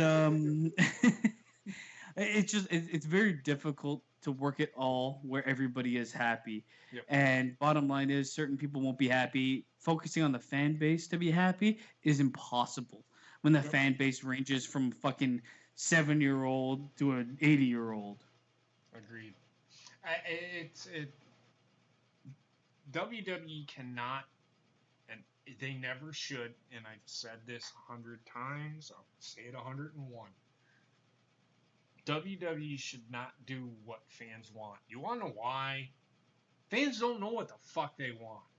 Because as soon as you fucking give it to them, well, that's not how I wanted it to happen. Well, it happened. Fan knows. If you want to run WWE, try to buy it from Vince, okay? Shut the fuck and up. not only that, Go ahead. I'm sorry. I was just gonna say not only that, but to add on a little bit to what Basement said, you're not only looking at a demographic, even if you were looking at a demographic that the age was smaller, like let's say 20 to 40 years old, okay? You're still not going to be able to please everybody because the bottom line is the stuff that I like is not the same stuff JP likes or that Basement likes or Bobbit or Heather or whatever. You know, you can't please everybody. Right. That's just the bottom line. Right. That's the thing. You can please a fan. You can't please a fan base. There's always going to be people that are naysayers, and somebody saying something negative this day and age seems to be like gravitational force for a lot of people wanting to hate. It's just popular to hate on shit. Yep. In the end, I'm not giving excuses for WWE. They've flubbed their product for other reasons outside of all of this. Yep. I don't know the product enough to really speak on it in that respect, but I can say certain things they've done, they've misstepped, obviously. Mm-hmm. Totally agree. I can't disagree. It's just WWE. They're trying. It's not going to be fixed in a day. Like we said, you can't turn shit into gold in a week. You can't. And the Exactly. night, you can't do it. There's no fucking way. And I mean, those- like I said sorry, go before, if you look at the shows, they are progressively they're getting better, or at least I don't know about better. They're getting less worse, if that makes sense. Well, that means they're getting a little better. Yeah, that means they're getting better. Right. But I mean, I don't want to say they're getting better, and then people would be like, "Oh my God, how do you think they're getting better?" No, they're not perfect. Okay, they're not perfect. They're not going to be for a while, if ever, but they're improving. So I mean- let it. Sorry, go ahead, Gina. I'm just gonna say this. I mean, everybody says, why was the Attitude Era so great? I don't know. But I'll tell you, I'm gonna be straight up honest with fucking everybody here. They had some pretty fucking stupid fucking shit that I did not like in the Attitude Era, as much as I hate what some, like the 24/7 hardcore title, fucking hated it. I fucking hated it. Do you want to know what made the Attitude Era so great? Kayfabe. Say it again. Kayfabe. Kayfabe made the Attitude Era I mean, work. kayfabe was kind of dying by then, because everybody knew. It depends on when you're talking about, though. Because I came in late '98, early '99, and kayfabe was still around. It's only because you didn't know about the curtain call.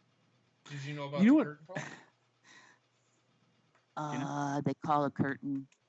No, I didn't know Okay, about see, the curtain that's call. why. Yeah, you can explain it, JP, if you want. Okay, well, if you don't know what the curtain call is, it's the night that fucking Razor Ramon, Kevin Shawn Nash, Michaels. Shawn Michaels, and Triple H stood in the middle of the ring at the Madison Square Garden and hugged.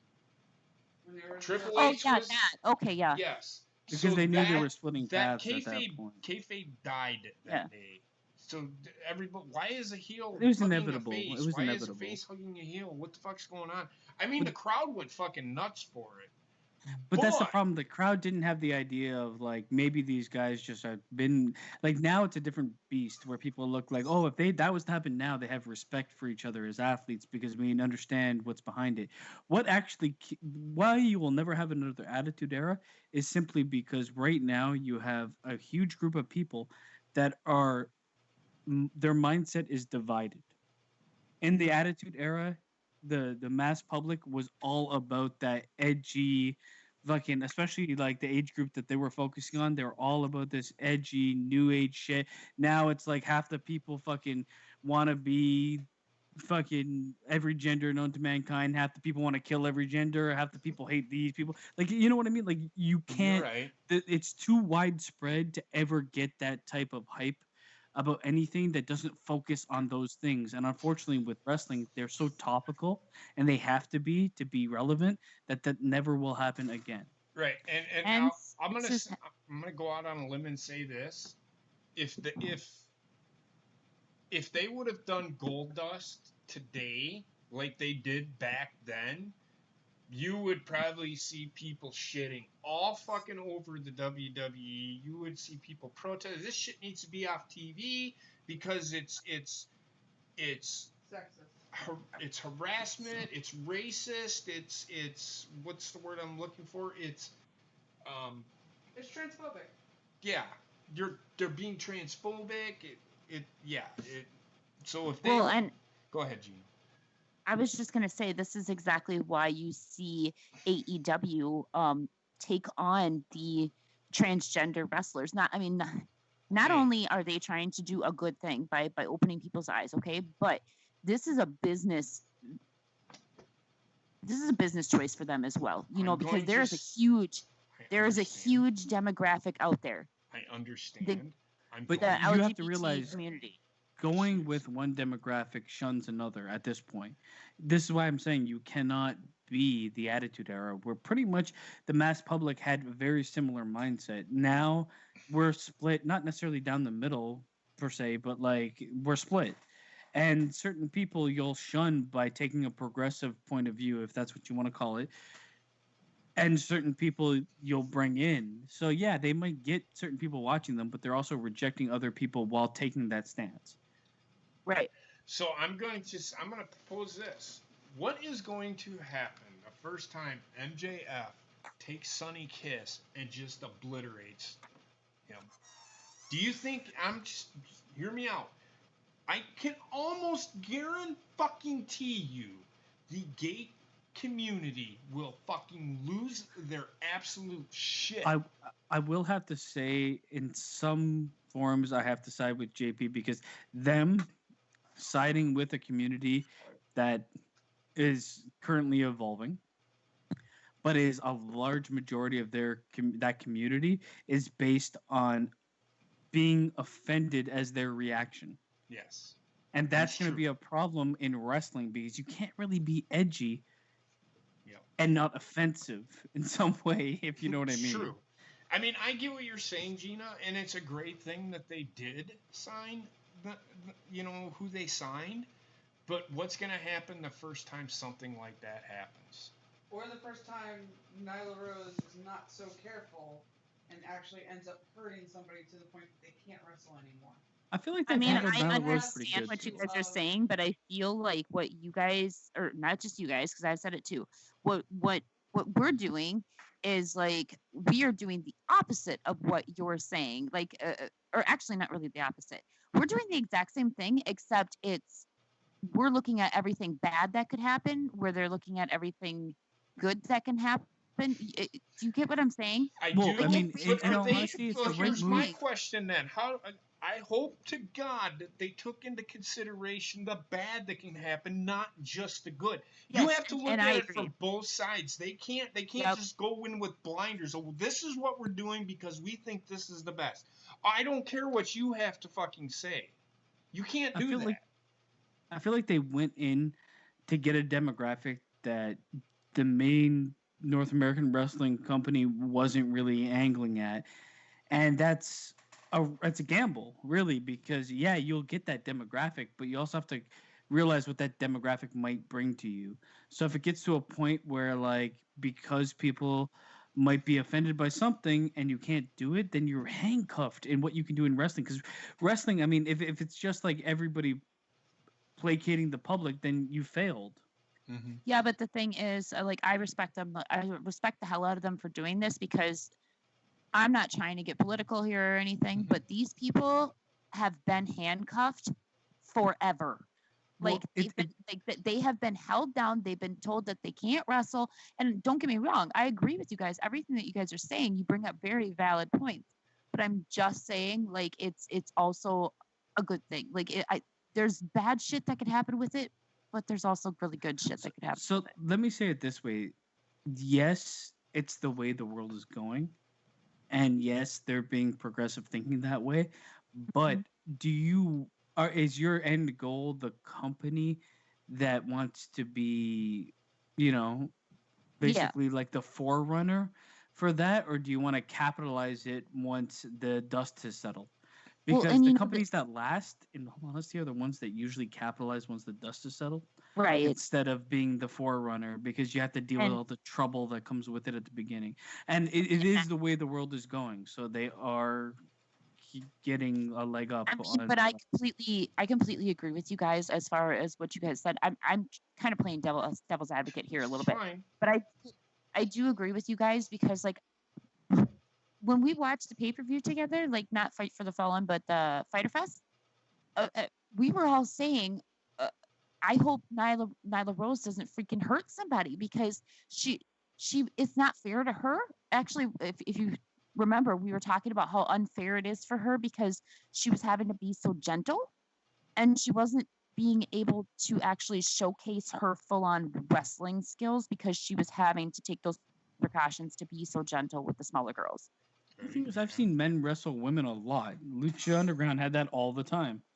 And I watched that. I mean, I wasn't a huge fan of the matches just because, like, yeah, at this point in time with kayfabe dead, you have to suspend enough disbelief to see what you're saying.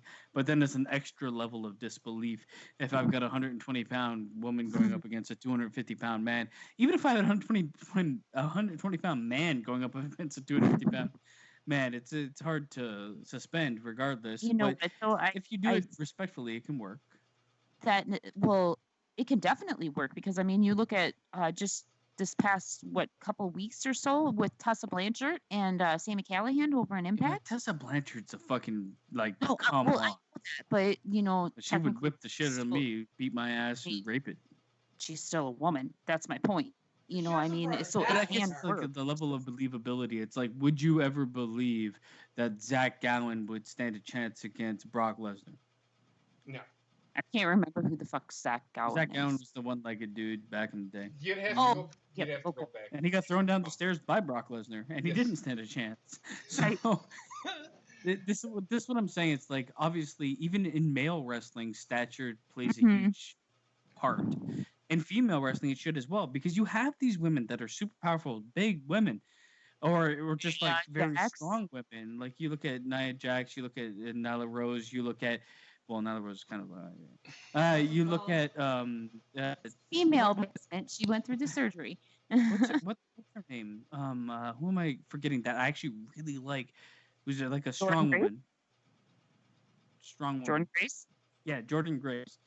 Like, I can believe her to fight a dude because she's a strong human being, regardless of what her sex is. She would be a person that I could believe her wrestling Nyla Jax. I keep on calling her Nyla Rose. And Tessa Blanchard could wrestle a dude, and I had no problem with that. All I'm looking at is not sex; it's stature. It's stature.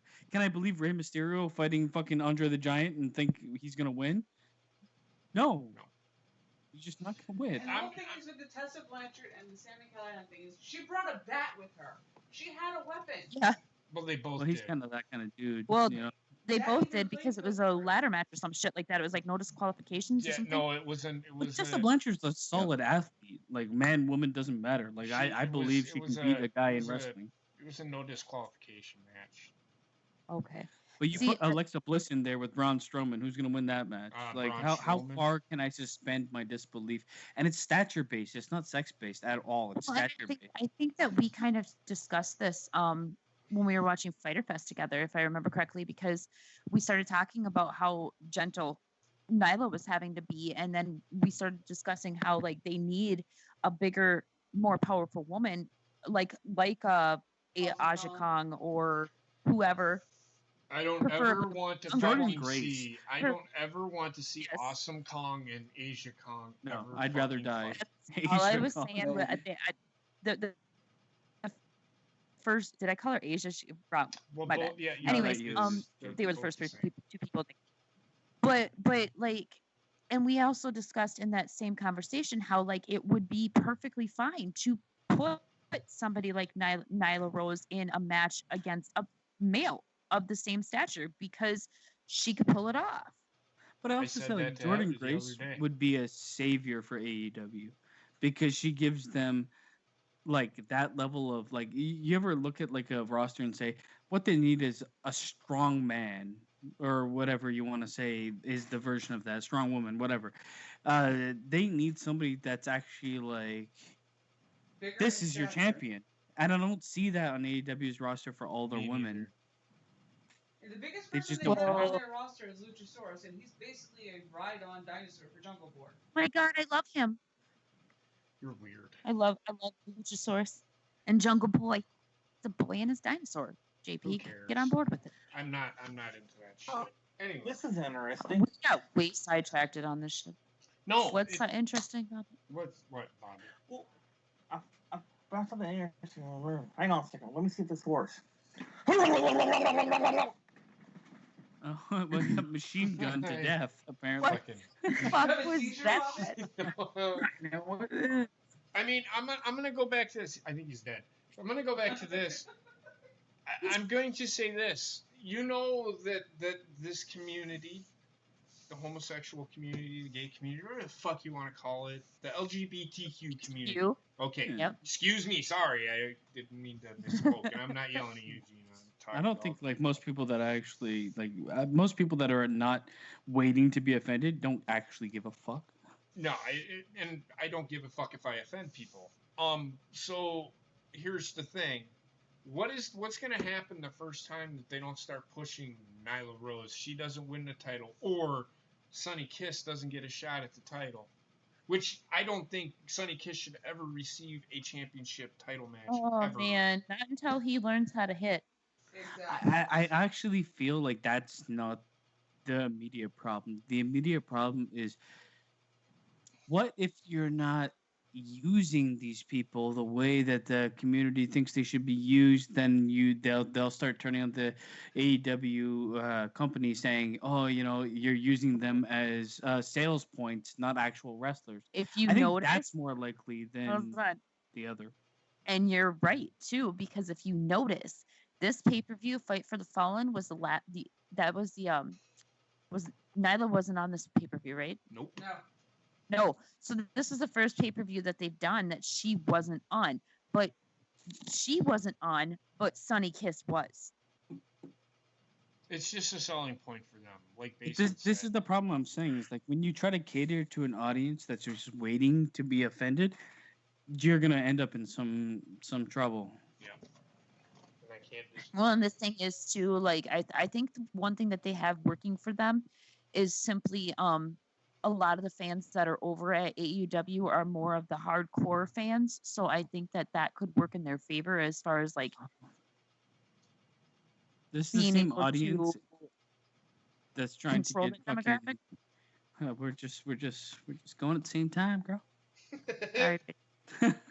You go first. I mean, isn't that the way that it's supposed to be? But no, anyway. If the world Sorry. worked properly. I forgot what the fuck I was saying. Go ahead. All right, so I'll go instead. This is the same. This is the same audience that's, the people that comment on like I think if you're gonna have a character in a show or movie or whatever that's transgender, it has to be a transgender actor. And everybody out there, how stupid that argument is. You're an actor. You're acting the part of somebody you're not. Mm-hmm. Yeah. So why does it have to be like this? Right. This is what's killing me. I understand they want representation, but at the same time, it's like I'd be okay with a fucking transgender person acting the fucking chief of police. Well, and you This know is the the whole thing is, purpose of the I fucking think that profession. a lot of this, like it. Okay, I can't remember her name, but she's transgender. She was on Orange Is the New Black. I don't know. Vern Cox. God, Yeah. Who? Her name is Fern Popper. Laverne. no, Vern Cox. Laverne Cox. Okay. But I think a lot of this started when she became popular, you know, and it was both for the good and the bad, like always is, because I mean it was a proponent for transgender men and women, but it was also it came with the repercussions of it as well, you know, where like all of a sudden it's getting kind of out of hand, it's getting shoved into movies and stuff. Man, the media has found something that they latched onto and ran with it. And while they've done it, like a lot of people. I watch movies for escapism. I don't want to see movies to watch how people feel about things. I don't want to watch wrestling to see politics. It Yep. has nothing to do with politics. Nope. Yeah, Well, you can be well- pop culture and you can speak on pop culture, but the problem is pop culture has become politics. Everything is back to this fucking idea that everybody's What the fuck happened? holding somebody down and we always got to fight for them. It's like, man, bottom line Well, is and you then want to. and then you run into the issue like UFC just went through. They had a transgender woman in a fight with a natural born woman, and she crushed her skull. Yeah. Yeah, I mean, it's look, and I agree with Basement 1000%. I don't watch a show, or I don't watch a sporting event. I don't watch wrestling because I want to get away from real life for a couple of hours every once in a while. I think that's why these programs are out there, is to get away from the bullshit, not to have to listen to more of it. I mean, you go back to the 90s and you saw TV shows with gay characters. They were obviously gay. They were probably just played by regular straight actors, or maybe they were gay. It didn't matter. It doesn't Well, I think, like, matter. Stop saying it really matters. doesn't. It really, I mean, it matters to the gay community. I think It like doesn't a lot, actually, really, but because gay characters play straight people. Look at How I Met Your That's true. Mother. Neil Patrick Harris Well- is fucking every ass and down, yet he's Right. fucking all vaginas on TV. Who but cares? that's one of the things. It just- That's one of the reasons why I brought up Laverne Cox, though, because like that really didn't become an issue until her character on Orange Is the New Black. And don't get me wrong, she was great in that show, like absolutely phenomenal. And she did play a transgender woman on the show as well. But because she did so well in that role, people started thinking that the only people that could play transgender roles were transgender people. I don't even think it's just that. I just think it's like this push for ridiculousness. The bottom line is the best person for the job gets the job. I don't care if you're man, woman, child, fucking. You have 18 dicks or 0 dicks or dicks are in your ass. Like, as long as you can play the goddamn role properly, that's what you should get. And like, people get all fed up with this bullshit. I don't Yeah, understand. character. Oh, she's black. She should have been a fish. Who No, cares? no. Who fucking No. cares? Perfect example of a straight guy playing a gay guy perfectly is what's his name? Patrick Dempsey, I think his name is. Is that his name? Yeah, 100%. From Grey's From Anatomy? he's the one that played in the Spider-Man movies, right? No, I think he's McDreamy or McSteamy. one Oh of the wait, Mcs. not him. Who's the guy that played in the villain in the Spider-Man movies? Which one? Which The villain? guy. He played in Boondock Saints. He was a cop in the Boondock Saints. Willem Dafoe? Oh yeah. Yeah, Willem that Dafoe guy. was the Why cop. did I say Patrick Dempsey? I have no I don't idea. know. It's just they Yeah, names. yeah, William names for you Dafoe are in- terrible. in- It's not a thing. I don't know. I'm horrible with names. But my point That- is he no. played a cross-dressing gay man in the Boondock Saints, but Yeah. he's a perfectly straight man in real life. It's So a it's character. Patrick Swayze, you look at Tua Tang. Thank you, Tua Tang from Julie Newmar. It's Yes. a character. Just get past it, people. It's Exactly. acting.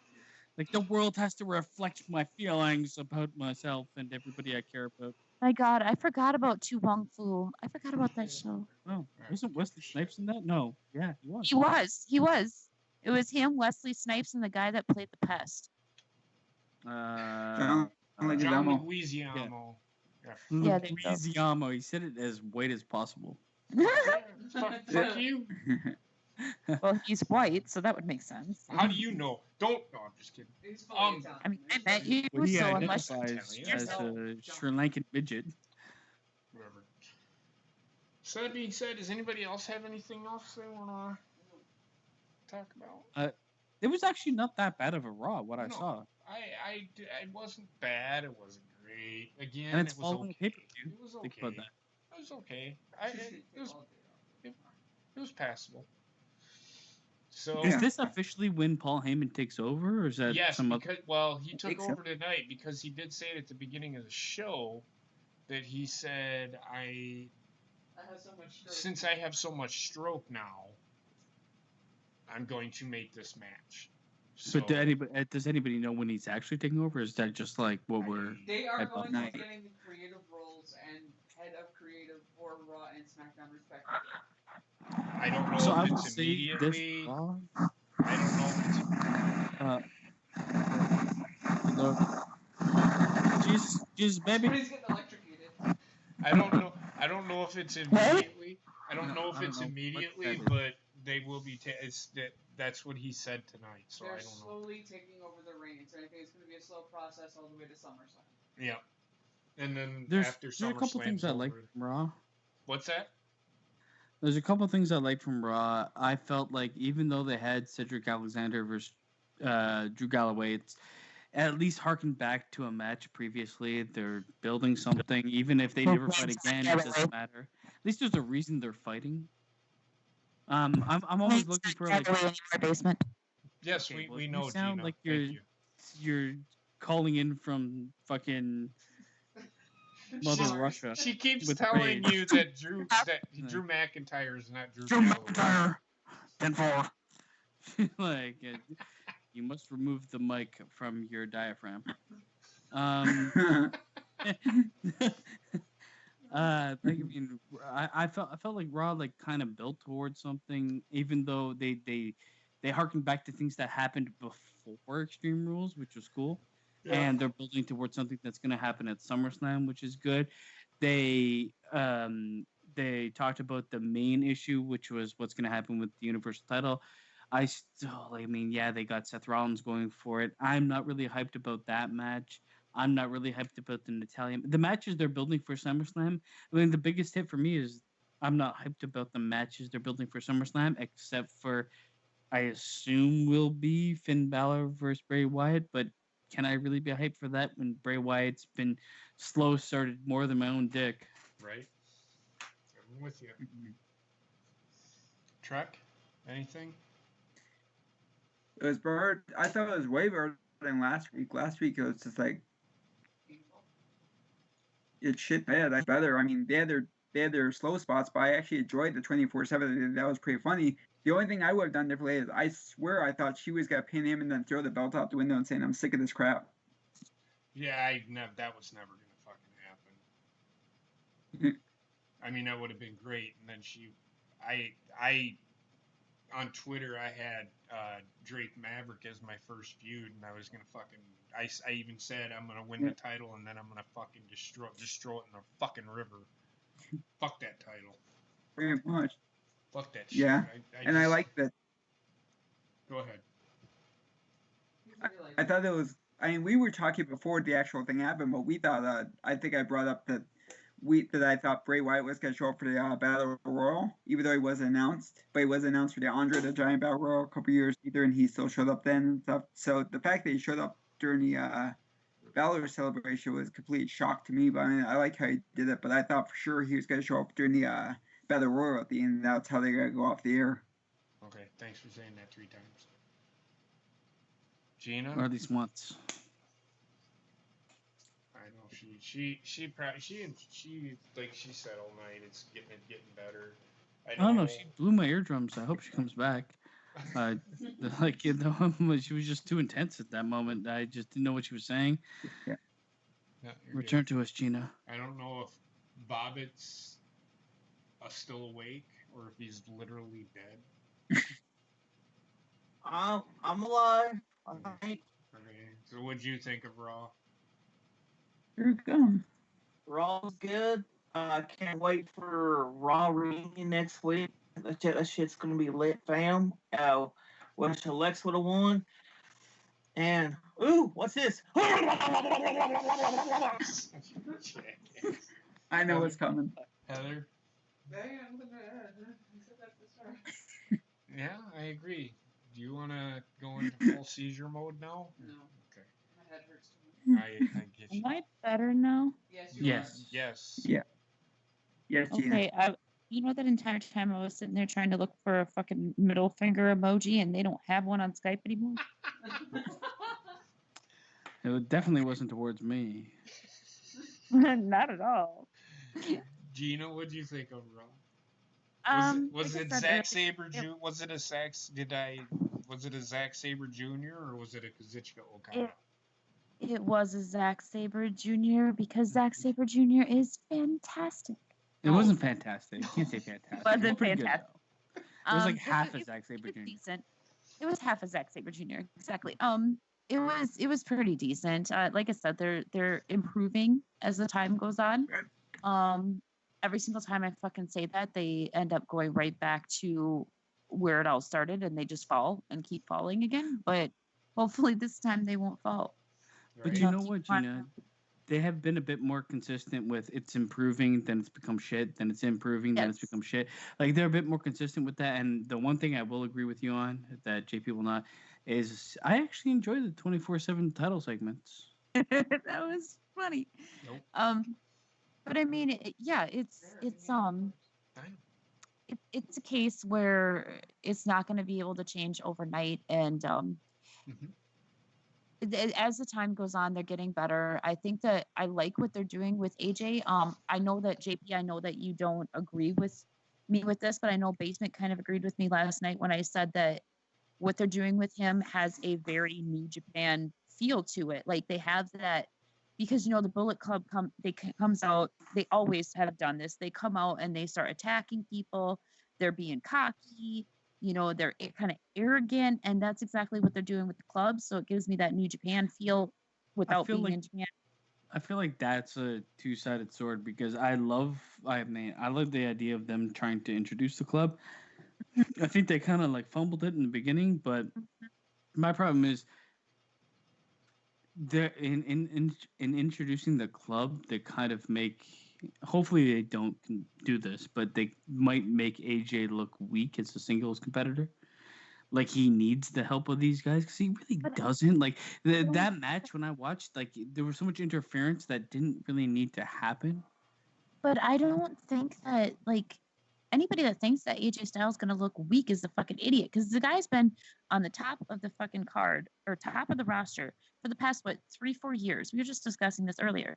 So for him to take a step down and to take the role as the leader of the Bullet Club or the leader of the club and just be in that kind of middle card contendership while working with these younger guys is perfectly acceptable. And if you think he's weak, then you're a fucking idiot. No, I mean, and like on a one-off, if I just watch this show and not the other Raws, theoretically, but entirely, I did not watch the other Raws. Yeah, it comes off that way. But like looking at his whole past history, yeah, definitely, it doesn't really come off that way to a viewer that's constantly watching. For the casual, it comes off like he's using henchmen to get the win, which I don't think he really needed to. But again, they're building a faction, so how else are you really gonna do it? Well, and exactly, and I think that with him, the people that are bitching about what's going on right now are probably the same people that have never seen his matches in New Japan, so they don't understand that that's kind of how the original Bullet Club worked. So that's going to be how this club works. But yeah, I like what they're doing with him. I don't know. Everything's going pretty good. That was I a will long story. say, Everything's good. 100%. My penis is exploding. I'll be back. I'm Oh my going God. to say this. They do nothing different than I've seen any other faction ever do, including New Japan. Yeah, I mean, but and that's kind of my point. Like they have that real faction feel Yeah, but to them. it's for not a me. New Japan feel to me. Oh, see, for me Not it is, even- but not I mean, even- then not again, even- not I think it's even- just because of who they not are. even minutely a fucking New See, Japan feel. Yeah, for me, I feel like it's probably relating a lot more to who they are and like kind of how they acted when specifically when they were in New Japan. It's they're the same guys, so of course they're acting the exact same way now. I don't. But if you look, I have to go back, but I don't ever remember them ever interfering in any of AJ Styles' matches. Oh yeah, they did. So, but that being said, yeah. it don't matter. It's Exactly. fine. Still fucking hate how they're fucking doing it, but whatever.